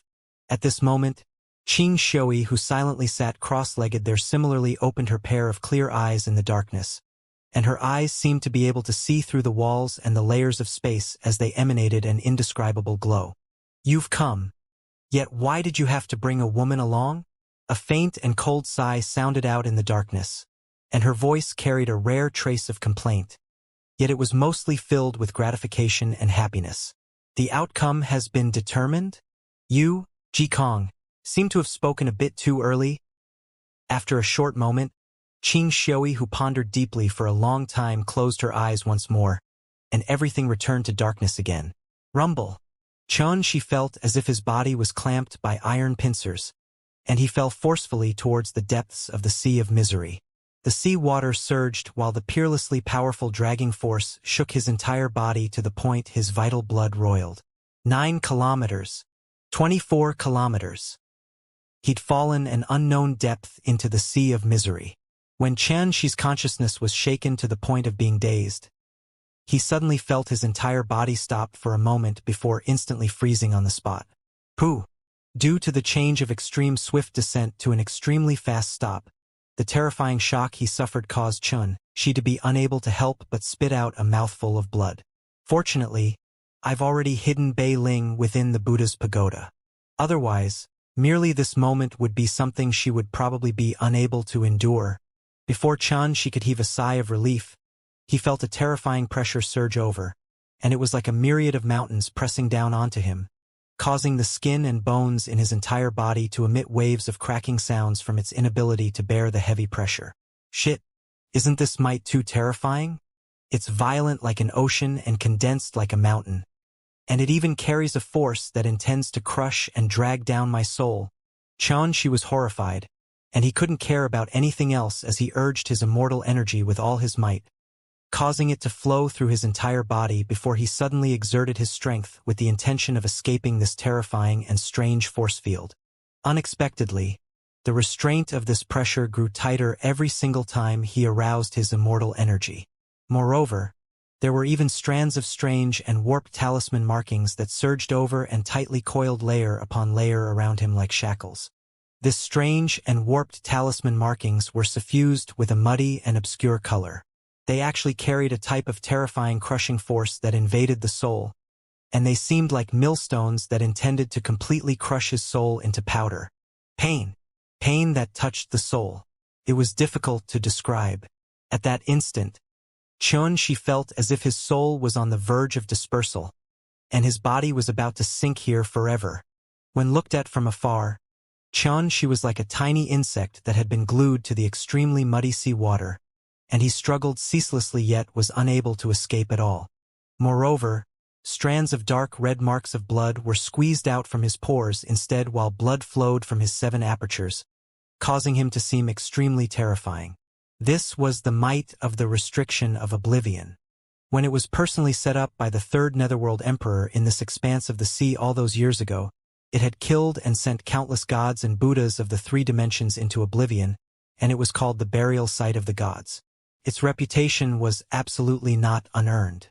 Even though it was already terribly damaged and only capable of exerting 10% of its strength, its might was sufficient to drag down mysterious immortals and crush their bodies and souls. Damn it! Is this the might of oblivion? Xianxia tried his best to calm down and carefully sense the terrifying energy that surged over from all directions, and he started deducing madly in his mind while not daring to slack off in the slightest. Because he was clearly aware that if this situation were to continue, then it would be long before he would perish. Oblivion? Restriction? The sea of misery is used as the foundation, and the profundities of oblivion are completely fused into an ancient restriction. No wonder it possesses such a terrifying might. If I want to escape, then the pressing matter at hand is to find the flaw of this ancient restriction. Flat? Wait. This restriction is merged into one with the sea of misery and fused with the forces of nature. It's completely perfect and flawless. Even if I search for a flaw with the eye of divine truth, how could I possibly escape with my current strength? Once he calmed down, Xianxia seemed as if he'd transformed into another person, and his soul that had attained extraordinary heights started circulating its might of deduction. Instantly, a myriad of thoughts had flashed through his mind. Perhaps I can only start with the energy of oblivion. With my cultivation in the Tao of Talismans and the Tao insight of oblivion that I've comprehended, this seems to have become my one and only choice. In next to no time, Xianxia had decided. He forcefully endured the intense pain of his soul and body that were on the verge of collapse, and he calmed his heart as he sensed the energy of oblivion that surged over from all directions. On the other hand, those strands of strange, warped, and obscure talisman markings had become the first target he had to counter. Xianxia wasn't wrong. These obscure and muddy talisman markings were the core of the restriction of oblivion, and they were the foundation that formed the restriction. This sort of talisman marking completely displayed the pathway of circulation of the energy of oblivion. It was a method of utilizing it, a skill, and it was profound, obscure, and unfathomable. The reason the restriction's might was so terrifying was because it was emanated through the circulation of this sort of talisman markings. If it was at a normal time, then merely comprehending this ancient restriction would probably allow me to comprehend a method to utilize the Oblivion Dao insight. Unfortunately, time isn't with me. At this moment, I must completely comprehend it as soon as possible to obtain a chance at surviving. In the next moment, Xianxi's entire soul circulated madly, and it was like an octopus with a myriad of tentacles that stretched towards those strange and warped talisman markings to sense them carefully. If there is no guidance, the sea of misery is boundless. If there is no suppression, then where would the path to the other side be? Oblivion, the sins of the body and soul are dragged into oblivion. All evil is suppressed and eliminated. The order of the heavens and the earth returns to the cycle of reincarnation. With oblivion at the foundation, all ages will be in peace, all things will be in order, and no living being would violate the order of the world. In next to no time, numerous comprehensions surged into his mind like a rumbling tide, and it was powerful and vast. Rumble. Xianxia, who was comprehending in meditation, was completely unaware that a terrifying energy of oblivion surged over and activated the might of the restriction of oblivion, causing it to transform into a strange fluctuation that shot towards him. It was the might of the 49 misery crystals of oblivion that were tossed into the sea by Long Huai, and they intended to eliminate Xianxia. This energy was extremely special. It seemed to be omnipresent, and it was shapeless as it relied on the muddy seawater to envelop down towards Xianxia. The greater the sound, the softer it became. The greater the form, the more imperceptible it became. When strength arrived at a limit, it would instead seem to be extremely calm and silent. This scene was just like that. Xianxia didn't notice at all that this energy had already suffused his entire body. However, before this energy was able to erupt with a terrifying might that was capable of annihilating all things, an unexpected event occurred abruptly. The netherworld register within the Buddha's pagoda glowed, and it opened up page by page until the fourth before row after row of extremely blurry and ancient words appeared. As soon as they appeared, they glowed brightly, and every single one of these words were actually suffused with a terrifying, devouring force. Swish! The energy of annihilation that came from the restriction of oblivion hadn't even exerted its might when it was directly absorbed by the netherworld register before being poured into the row after row of blurry words on the fourth page. In an instant, Xianxi's entire body trembled while a peerlessly enormous amount of profound words suddenly surged into Xianxi's mind, causing him to be stunned on the spot. The heaven suppression scripture of oblivion? This was surprisingly a terrifying Tao art that explained the ultimate profundities of oblivion. In the next moment, Xianxia seemed as if he'd been possessed. His figure swayed lightly, and he actually moved like a fish and easily escaped the restraint of the terrifying restriction. Bury the heavens, the seal of oblivion. The sea of misery carries a myriad of streams. The sea of oblivion. The gods and Buddhas are damned. The restriction of oblivion. These were the profundities contained with the heaven suppression scripture of oblivion, and they were completely revealed in these three moves, and they surpassed nature and contained boundless profundities. Swish! Xianxi's backbone straightened as he practiced these three moves in the depths of the surging sea of misery. Every single move he made carried the energy of oblivion, and it drew the surrounding seawater to transform into numerous vortexes that spread towards the surroundings. At this instant, the restriction of oblivion actually seemed as if it didn't exist, and it wasn't able to affect Xianxia in the slightest any longer. Above the sea of misery and before the castle, the expanse of maritime space still contained numerous vortexes that rotated madly and created the energy of oblivion that tore at the heavens and the earth, and it crushed and shattered space into numerous black holes. It has already been 10 minutes. Why is there still no movement? Yen too counted the time for a moment, and then he couldn't help but frown. Wait patiently. This is the restriction of oblivion that was set up by the third Netherworld Emperor after all, and its might is unfathomable and extraordinary. How could it possibly be judged by me? Long Huai glanced at Yen Tu and then said proudly, but it's actually very simple to confirm is those two fellows have perished. As he spoke, he stretched out his hand and gestured, causing a bronze mirror to appear in his hand. The surface of the mirror flickered with a green glow, and it droned before it condensed a screen of light. The screen of light flowed before the scene of an expanse of muddy seawater appeared. King Yen Tu, take a look. The core of the restriction of oblivion that contains countless restrictions is reflected on this screen of light. Once one falls into it, even an immortal would be unable to survive. Long Huai pointed towards the screen of light in midair and spoke with confidence and assurance. Why is there nothing besides an expanse of muddy seawater? Old madman, you wouldn't be fooling me, right? Yen Tu sized it up for a moment before speaking with displeasure. Muddy water surged, and it was a blurry and warped sight on the screen of light. Not a single clear scene could be noticed on the screen of light.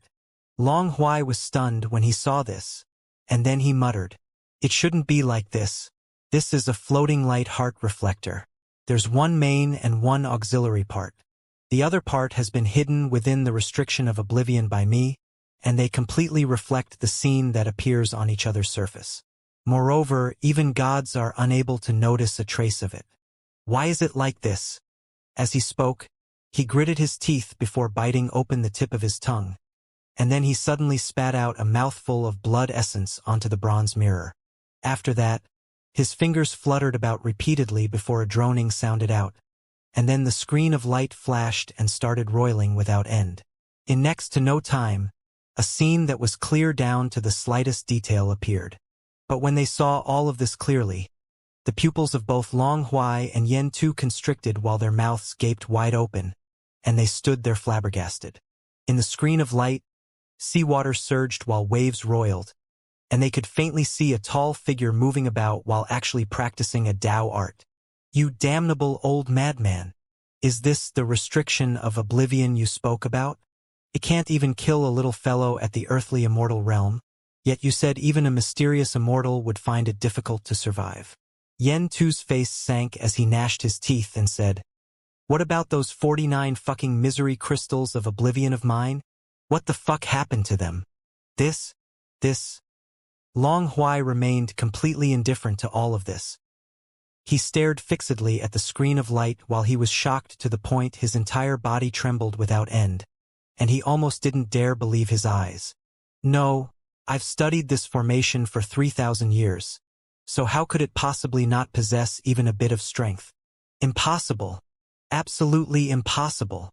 Long Huai's face was warped and insane as he roared madly.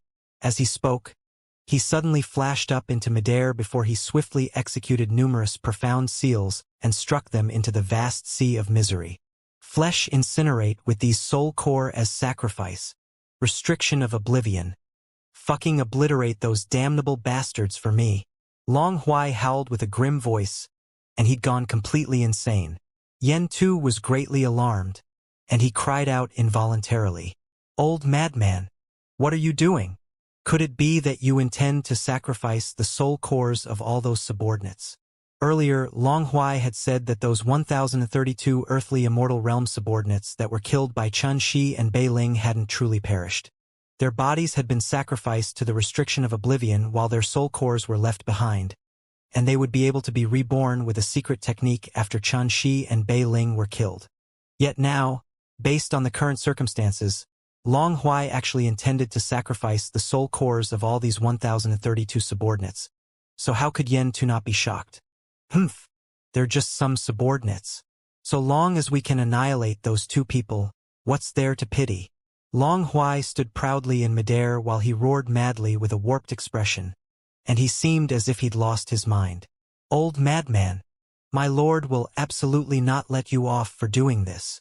Yen Tu was angered to the point of stamping with rage, and then he flashed into midair and arrived by Long Huai's side with the intention of stopping Long Huai. "Ha! You're too late. It's all too late. That kid is dead." King Yen Tu, If you don't leave now, then don't blame me for not warning you if you're swept into it. Long Huai roared with laughter as he turned around and returned to the castle. You? Yen Tu's eyes almost emitted flames. Yet he was instantly shocked when he saw the terrifying scene on the Sea of Misery, and he turned around and fled.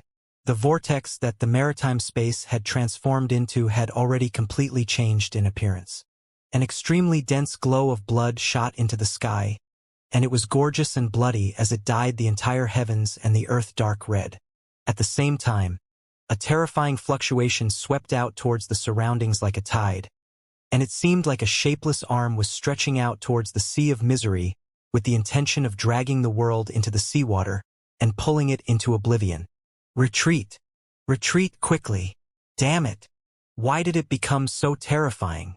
In the distance, a wave of shocked and furious howls suddenly sounded out on the Wei clan fleet, and then the entire fleet retreated explosively like an arrow that had left the bowstring. They retreated for an entire 300 kilometers before they avoided the scope of the fluctuations. But even then, it terrified Wei Lan, Wei Xiaofeng, the old man, and the others to the point their faces turned pale. Moreover, their entire bodies were drenched in cold sweat, and they seemed as if they'd taken a trip through the gates of hell. That restriction of oblivion is so terrifying.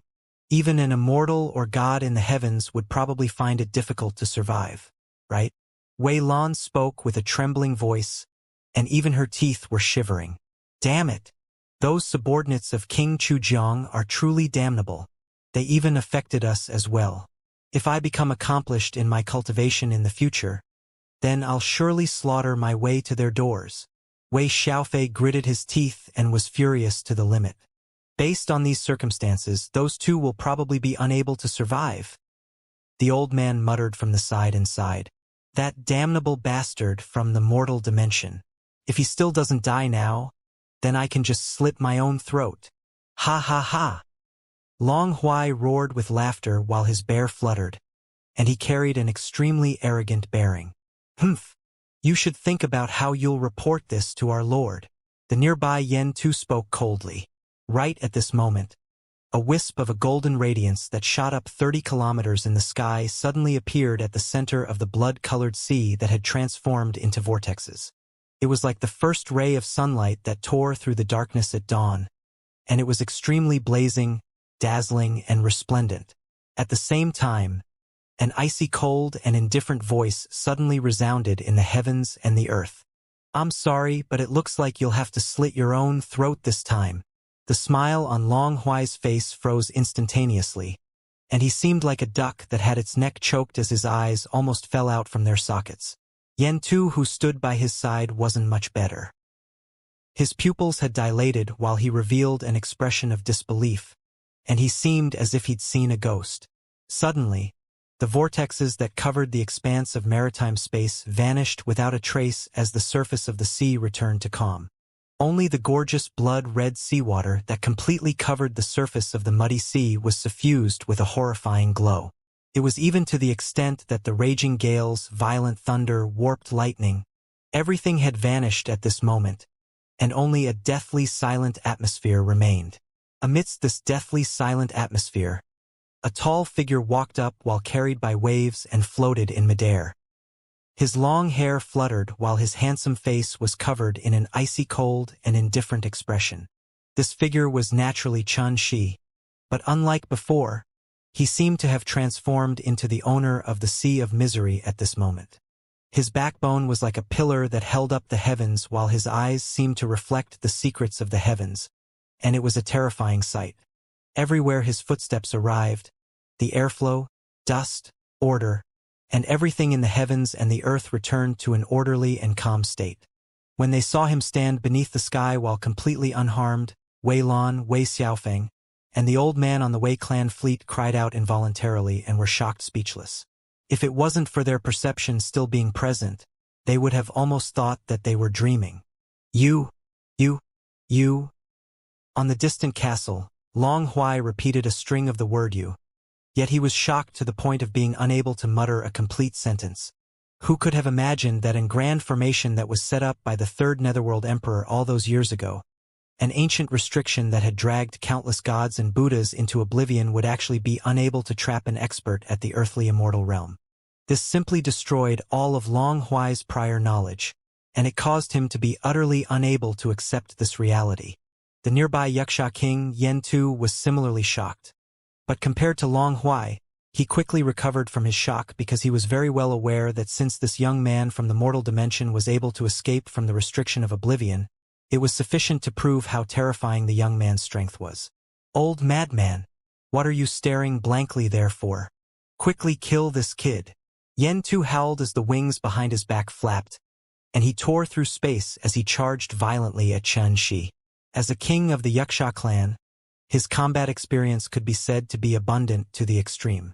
Moreover, since he was able to survive until now after following King Chujiang to battle for 3,000 years, he was bound to absolutely not be someone an ordinary peak sovereign at the earthly immortal realm could compare to. However, right when he made a move, Xianxia moved as well. Xianxia only lightly gestured with his hand, and with him as the center, a shapeless force field suddenly surged over from all directions.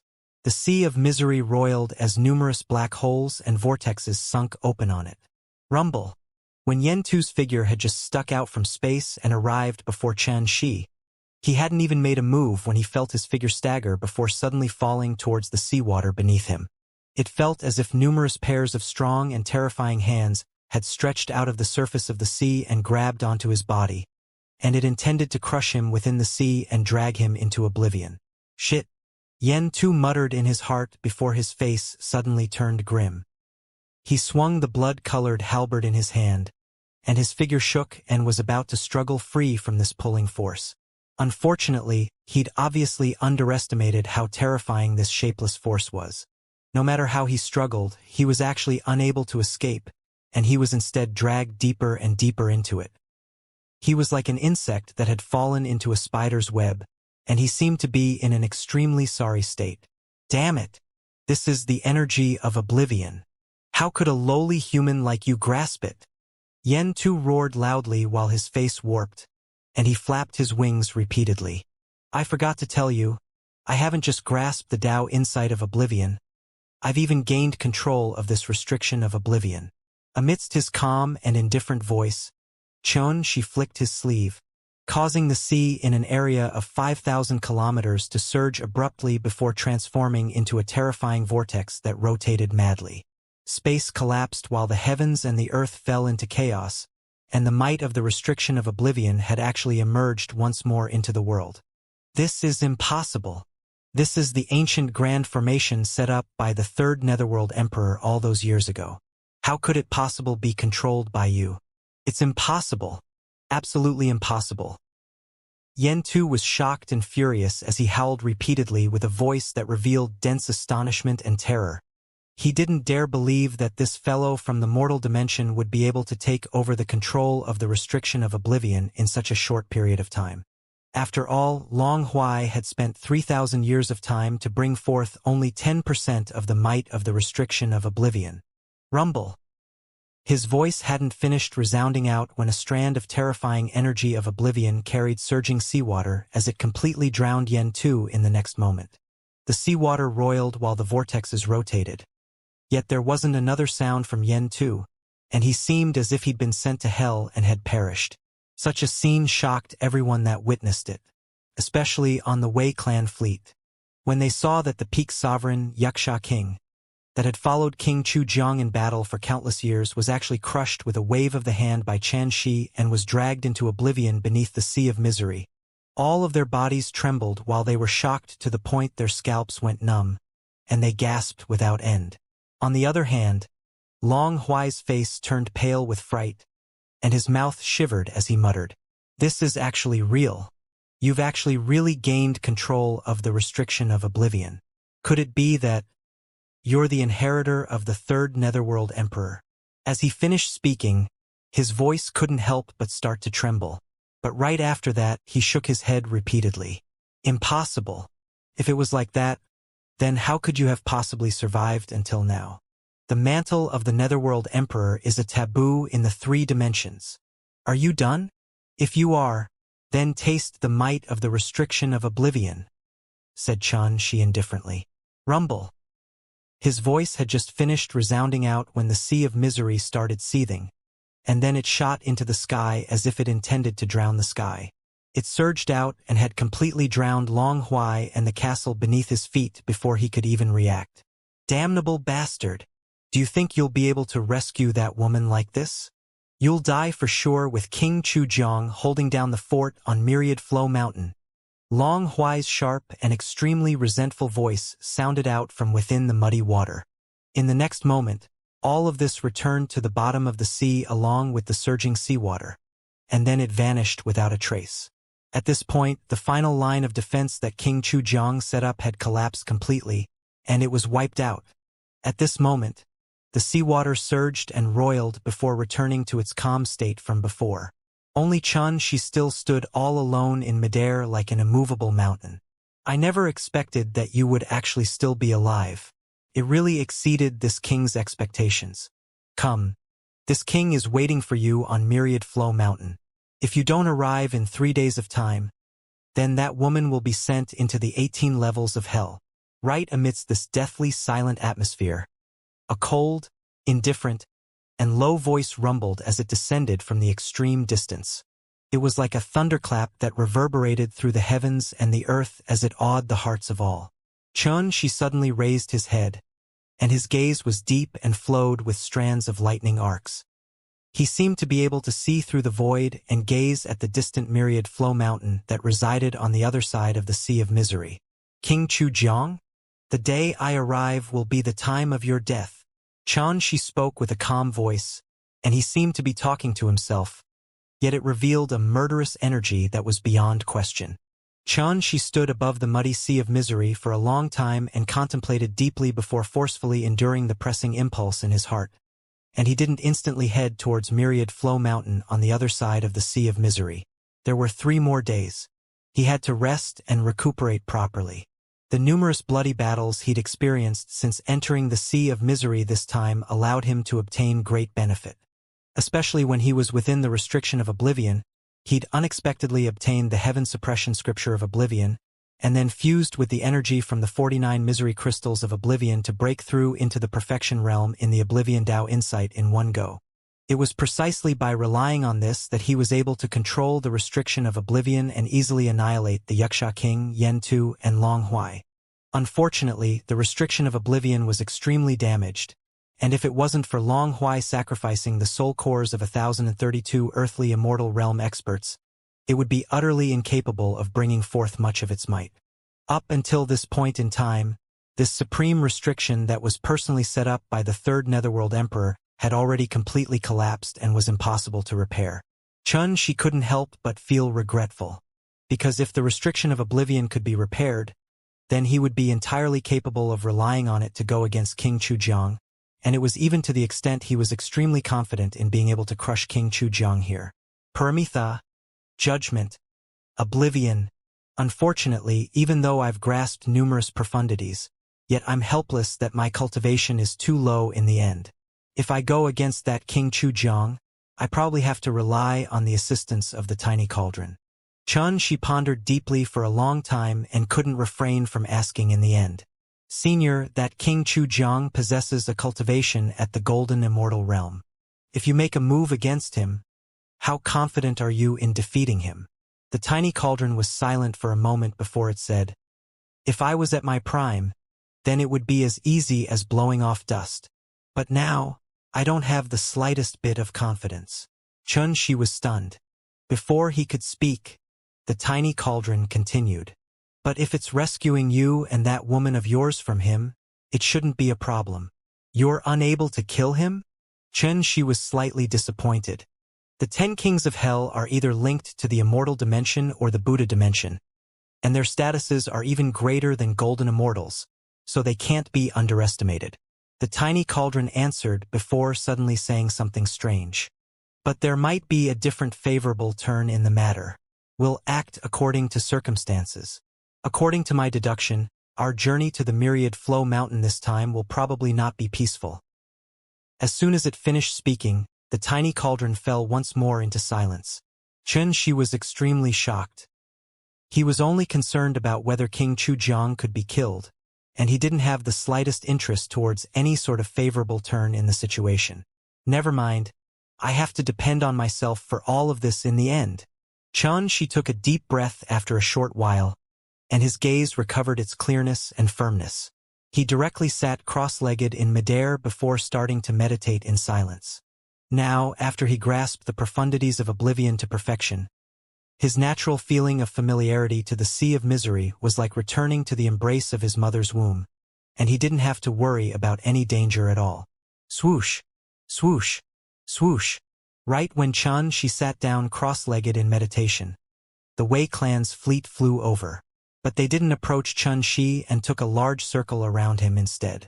On the treasured vessels, Wei Lan, Wei Xiaofeng, the old man in an embroidered robe, and all the Wei clan servants bowed in unison at this moment, and they silently bowed towards the tall figure in the distance to display their gratitude and respect, because they were clearly aware that their ability to traverse the impassable maritime space this time couldn't have done without Shi's assistance.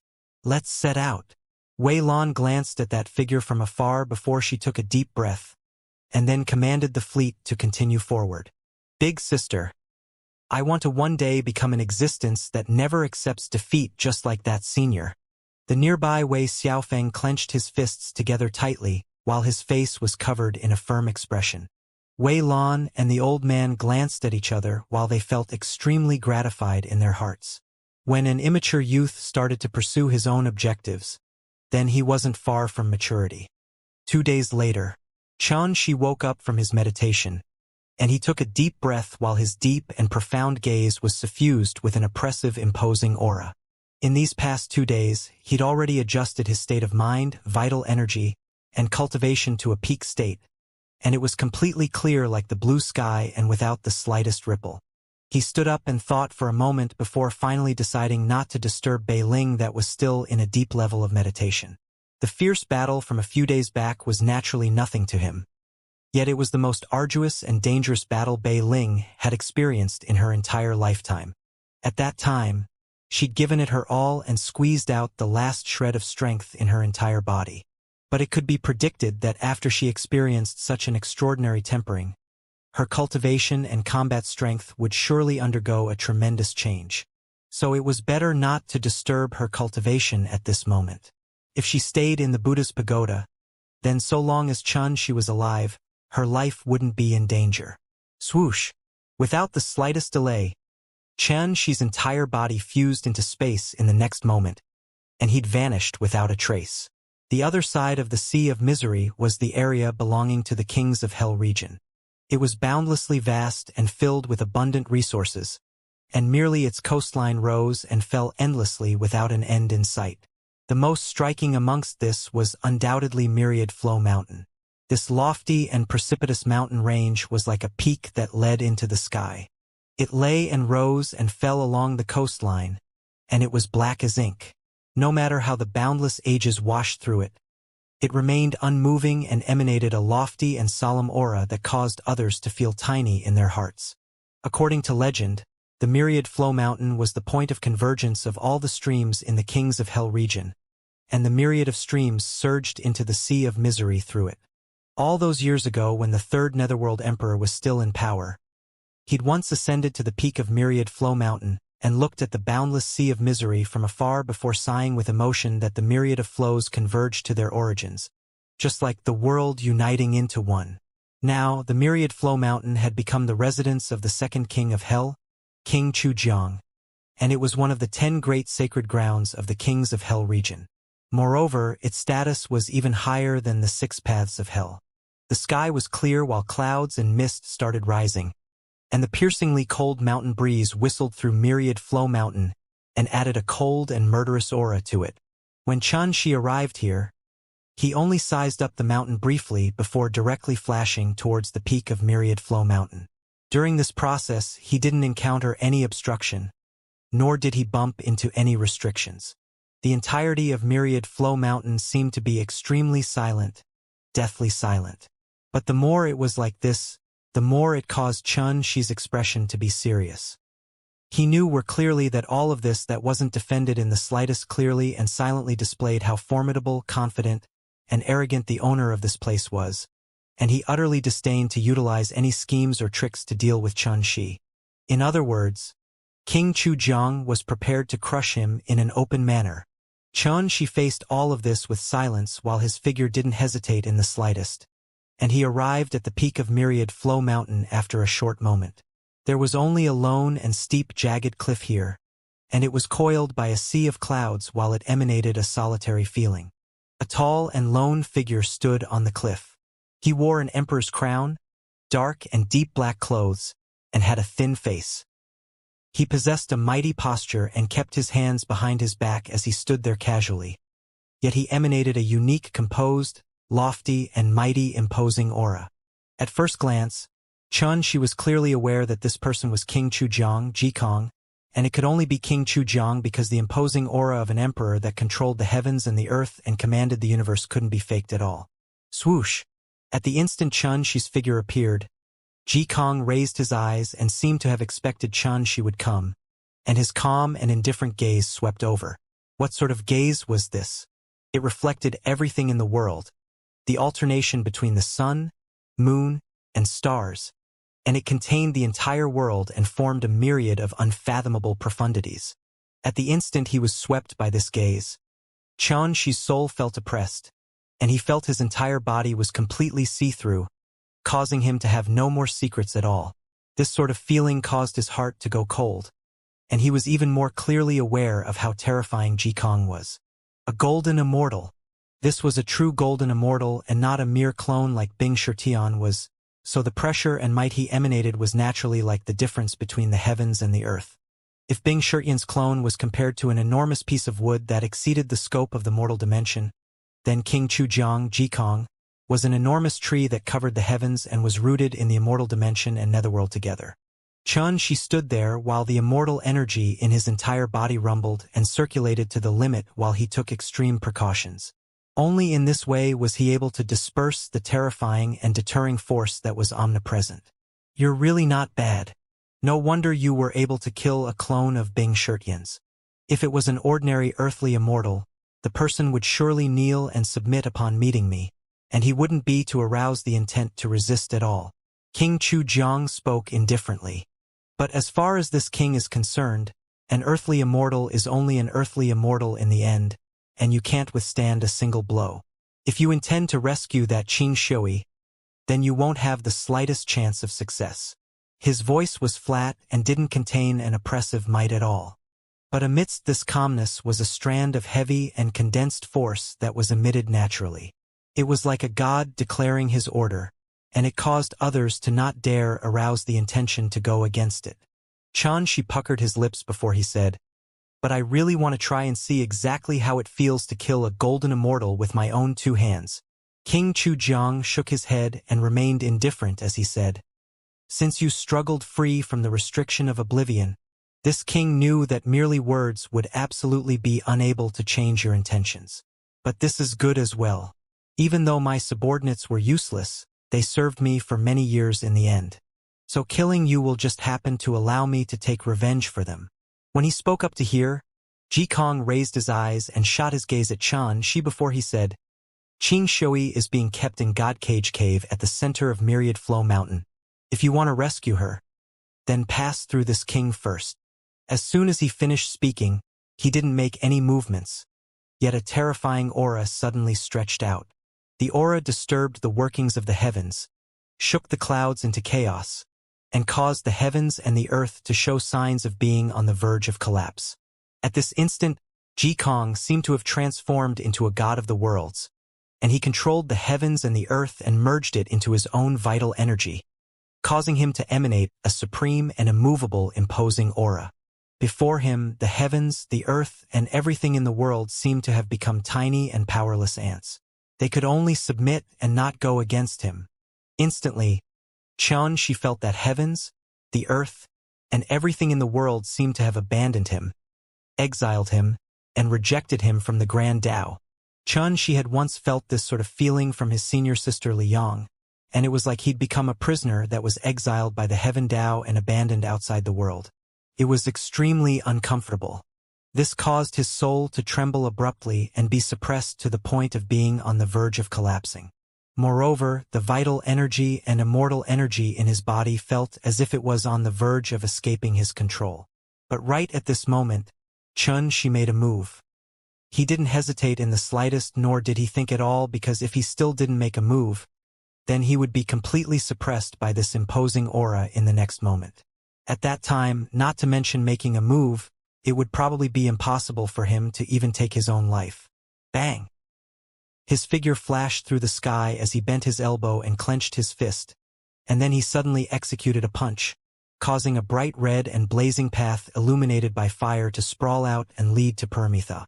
Ji Kang's eyes lit up when he saw the path illuminated by fire, and he said while seeming to be lost in thought, "Perfect in the Permitha Dao insight and the flare God fist. Even the Nether Spring Grand Emperor, Ji Shanha, is unable to grasp such a Dao art."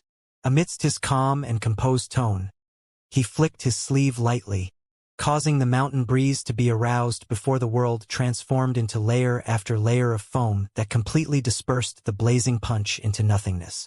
It was done casually and in a relaxed manner, as if he was easily putting out a strand of candlelight.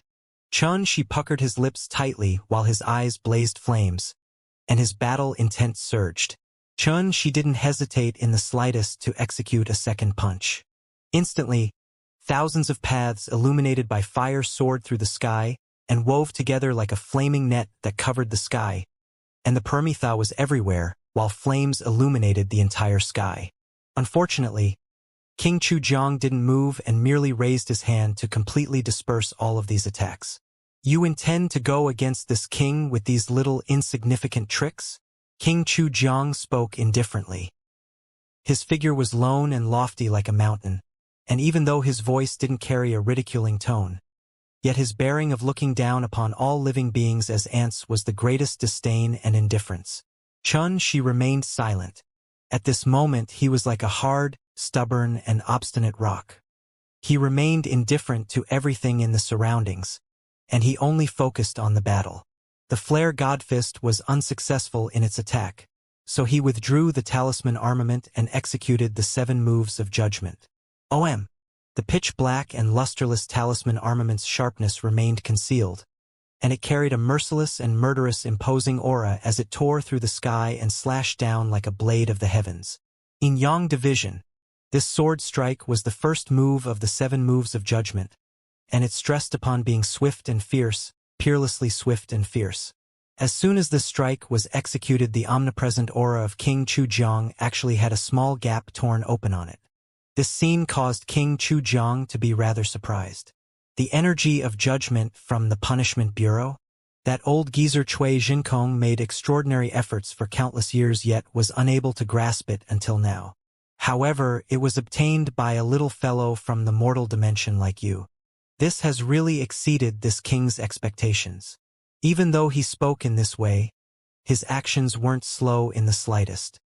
His hands pressed down in midair, causing the heavens and the earth to seem as if it had transformed into a millstone, and a muffled bang resounded as the sword chi that slashed down was shattered inch by inch like a piece of paper. Xianxia suffered backlash from this, causing his figure to stagger back before suddenly spitting out a mouthful of blood as his countenance turned pale. He wiped off the bloodstains on the corners of his mouth while remaining stubborn as before, and he held his sword as he charged over once more. World judgment, evil annihilation, good and evil judgment, right and wrong discernment. Laws exist in everything. This supreme Tao art that he inherited from the Netherworld Register was repeatedly slashed out by Xianxia. The sword chi flashed horizontally and vertically, and it was like the murderous and merciless blade of judgment. Every single strike was capable of obliterating 50,000 kilometers of landscape and crushing any expert of the same cultivation. However, King Chujiang stood on the spot when facing all of this, and his figure hadn't moved a single step from the beginning. He just waved his hands and extremely easily crushed all these layers upon layers of attacks. It wasn't that the 7 moves of judgment weren't formidable, and it was instead because the gap between their cultivations was too huge. One of them was at the 8th level of the earthly immortal realm, while the other was a true golden immortal. One was on the ground while the other in the heavens. so how could they be compared against each other? This sort of scene was no different to an ant trying to shake a large tree or tossing an egg against a rock. But Xianxia remained completely indifferent towards all of this. He charged all along the way in a persistent, stubborn, ruthless, and immovable manner, and he didn't become dispirited in the slightest. In next to no time, he was completely bathed in blood, and the dark red blood dripped and flowed to the ground, painting a horrifying scene. These weren't injuries intentionally caused by King Chujiang, and they were instead caused by the force of the backlash he suffered from charging ceaselessly. This obviously displayed how terrifying King Chujiang was. He didn't move, yet completely suppressed Xianxia. If he were to take the initiative to make a move, then the outcome would probably be decided in an instant. But strangely, King Chujiang didn't act in this way, and he was like a cat teasing a mouse and wasn't anxious to kill Xianxia. On the other hand, he seemed as if he wanted to see how this little fellow from the mortal dimension killed himself. Bang! Before long, Xianxia's moves changed once more. He withdrew the talisman armament and suddenly formed an ancient seal with his hand. At that instant, a terrifying tearing force crushed and shattered space, causing space to transform into a fluttering chaotic flow. Bury the heavens, the seal of oblivion. This was one of the 3 profound techniques within the heaven suppression scripture of oblivion, and it formed a seal with the energy of oblivion to shake the heavens and the earth with the intention of burying and pulling the entire world into oblivion. At this moment, King Chujiang's eyes erupted with strands of brilliant bolts of lightning. It really is like that. No wonder you were able to control the restriction of oblivion. This king finally understands. Bang! At this moment, Xianxia's palm formed a seal that smashed down at King Chujiang. However, King Chujiang actually didn't move at all, and he seemed as if he'd been shocked and revealed a wisp of curiosity. Xianxia would naturally not hesitate in the slightest when facing this scene, and his palm tore through the sky as it slapped fiercely towards King Chujiang. However, in the next moment, he noticed that the situation was far from good because King Chujiang's body was like a bottomless ocean that completely dissolved the might of this attack. Most horrifying to him was that he clearly noticed that the energy of oblivion was actually contained within King Chujiang's body, and it had even been condensed into the energy of the laws. Bang! King Chujiang inhaled and exhaled while his body was like an ocean that surged abruptly, and then Xianxia felt his figure shake as he staggered back and was blasted flying, causing him to spit out another mouthful of blood. At this moment, Xianxia was completely covered in blood, and his countenance was ghastly pale. Even if he possessed the dark parasol sapling to replenish his immortal energy, the heavy injuries his body had suffered were so severe that he was slightly unable to endure it. He felt burning pain while his vital energy and body faintly showed signs of collapse. This is a golden immortal? It really isn't something that I can go against now. Xianxia panted heavily for breath. His eyes were crimson red like a trapped beast that was in a hopeless situation. Yet he wasn't dispirited in the slightest in his heart, and he'd understood a fact clearly through the hopeless battle from before. Continue or this king will kill you right away. When he saw Xianxia not moving, King Chujiang, who'd always been composed and indifferent, actually became slightly impatient, and he spoke in a low voice that revealed an indisputable and ordering tone. Looks like even though you've condensed the profundities of oblivion in the energy of the laws, yet you don't possess a cultivation technique that's capable of completely bringing forth its might. Xianxia guessed King Chujiang's thoughts in a mere instant, and a wisp of dense ridicule couldn't help but suffuse the corners of his mouth. Exactly. I've resided at the coast of the Sea of Misery for countless years and comprehended the profundities of oblivion all day and night. Unfortunately, besides the heaven suppression scripture of oblivion, there isn't another cultivation technique capable of bringing forth the entire might of the profundities of oblivion. King Chujiang answered frankly and in a composed manner, and he stared at Xianxia with a brilliant gaze as he said, "On the other hand, a tiny ant from the mortal dimension like you has actually mastered this cultivation technique, and it causes even this king to feel slight envy." Xianxia puckered his lips and went silent for a short moment when he heard King Chujiang expose his cultivation technique, and then he said, "Could it be that you haven't made a move all this time because you wanted to confirm this? Even though your cultivation is low, Yet you aren't stupid. King Chu Jian said indifferently. No matter if it's the Tao insights of Paramitha and judgment or oblivion, it isn't surprising to this king that you've grasped it. Because in the Netherworld, the Nether Spring Grand Emperor has grasped the Paramitha Tao insight, the Punishment Bureau grasped the Judgment Tao insight, and this king has grasped the Tao insight of oblivion. He paused for a moment and continued. The thing that truly aroused this king's interest was the Tao arts you executed. The Flare God Fist, 7 Moves of Judgment, and the Heaven Suppression Scripture of Oblivion. In the entire Netherworld, there has only been a single person capable of executing all these 3 supreme inheritances at the same time, and it was the 3rd Netherworld Emperor from all those years ago. Chun Shi's eyes narrowed as his heart became slightly heavy. Just as I expected, he seems to have guessed some things. If this king isn't wrong. King Chu Jiang suddenly raised his head while his gaze was like a bolt of lightning that locked coldly onto Chun Shi. You're probably the inheritor of the 3rd Netherworld Emperor. Chun Shi thought for a moment and said calmly, more or less. King Chu Jiang didn't reveal a shred of excitement when he saw Chun Shi admitted it, and he said with interest instead, before you die, can you tell this king how you hid yourself from the detection of the gods and Buddhas in the world to survive until now? Chun Shi understood what King Chu Jiang meant. As the inheritor of the 3rd Netherworld Emperor, he was absolutely a taboo of taboos, and it was utterly impossible for him to escape the annihilation of the gods and Buddhas of the world. But his situation was slightly special. According to what his senior sister, Li Yang, had said, his fate had been concealed from the moment he obtained a river diagram fragment, and he'd become a variant in the eyes of the Heaven Tao. So he naturally didn't have to worry about being noticed by the gods and Buddhas of the world. Of course, Chun Shi didn't intend to tell King Chu Jiang all of this. He raised his eyes and looked directly at King Chu Jiang as he said calmly, I haven't died, so there's no need for you to know that. King Chu Jiang was stunned, and then he said with a chuckle, what? You still won't accept your fate at a time like this? Chun Shi puckered his lips and kept silent, and only his gaze was calm and stubborn as before. Wind could blow away a large piece of paper, yet it was unable to blow away a butterfly because the energy of life was embodied by refusal to submit. Since it's like this, then this king can only kill you first before searching your soul for the things this king requires. King Chu Jiang laughed while his voice was icy cold and emotionless, and it revealed a supreme aura of absolute power. Then bring it on. Chun Shi answered calmly, and every single word of his was spoken resolutely. King Chu Jiang roared with laughter when he heard this, and it shook through the surroundings.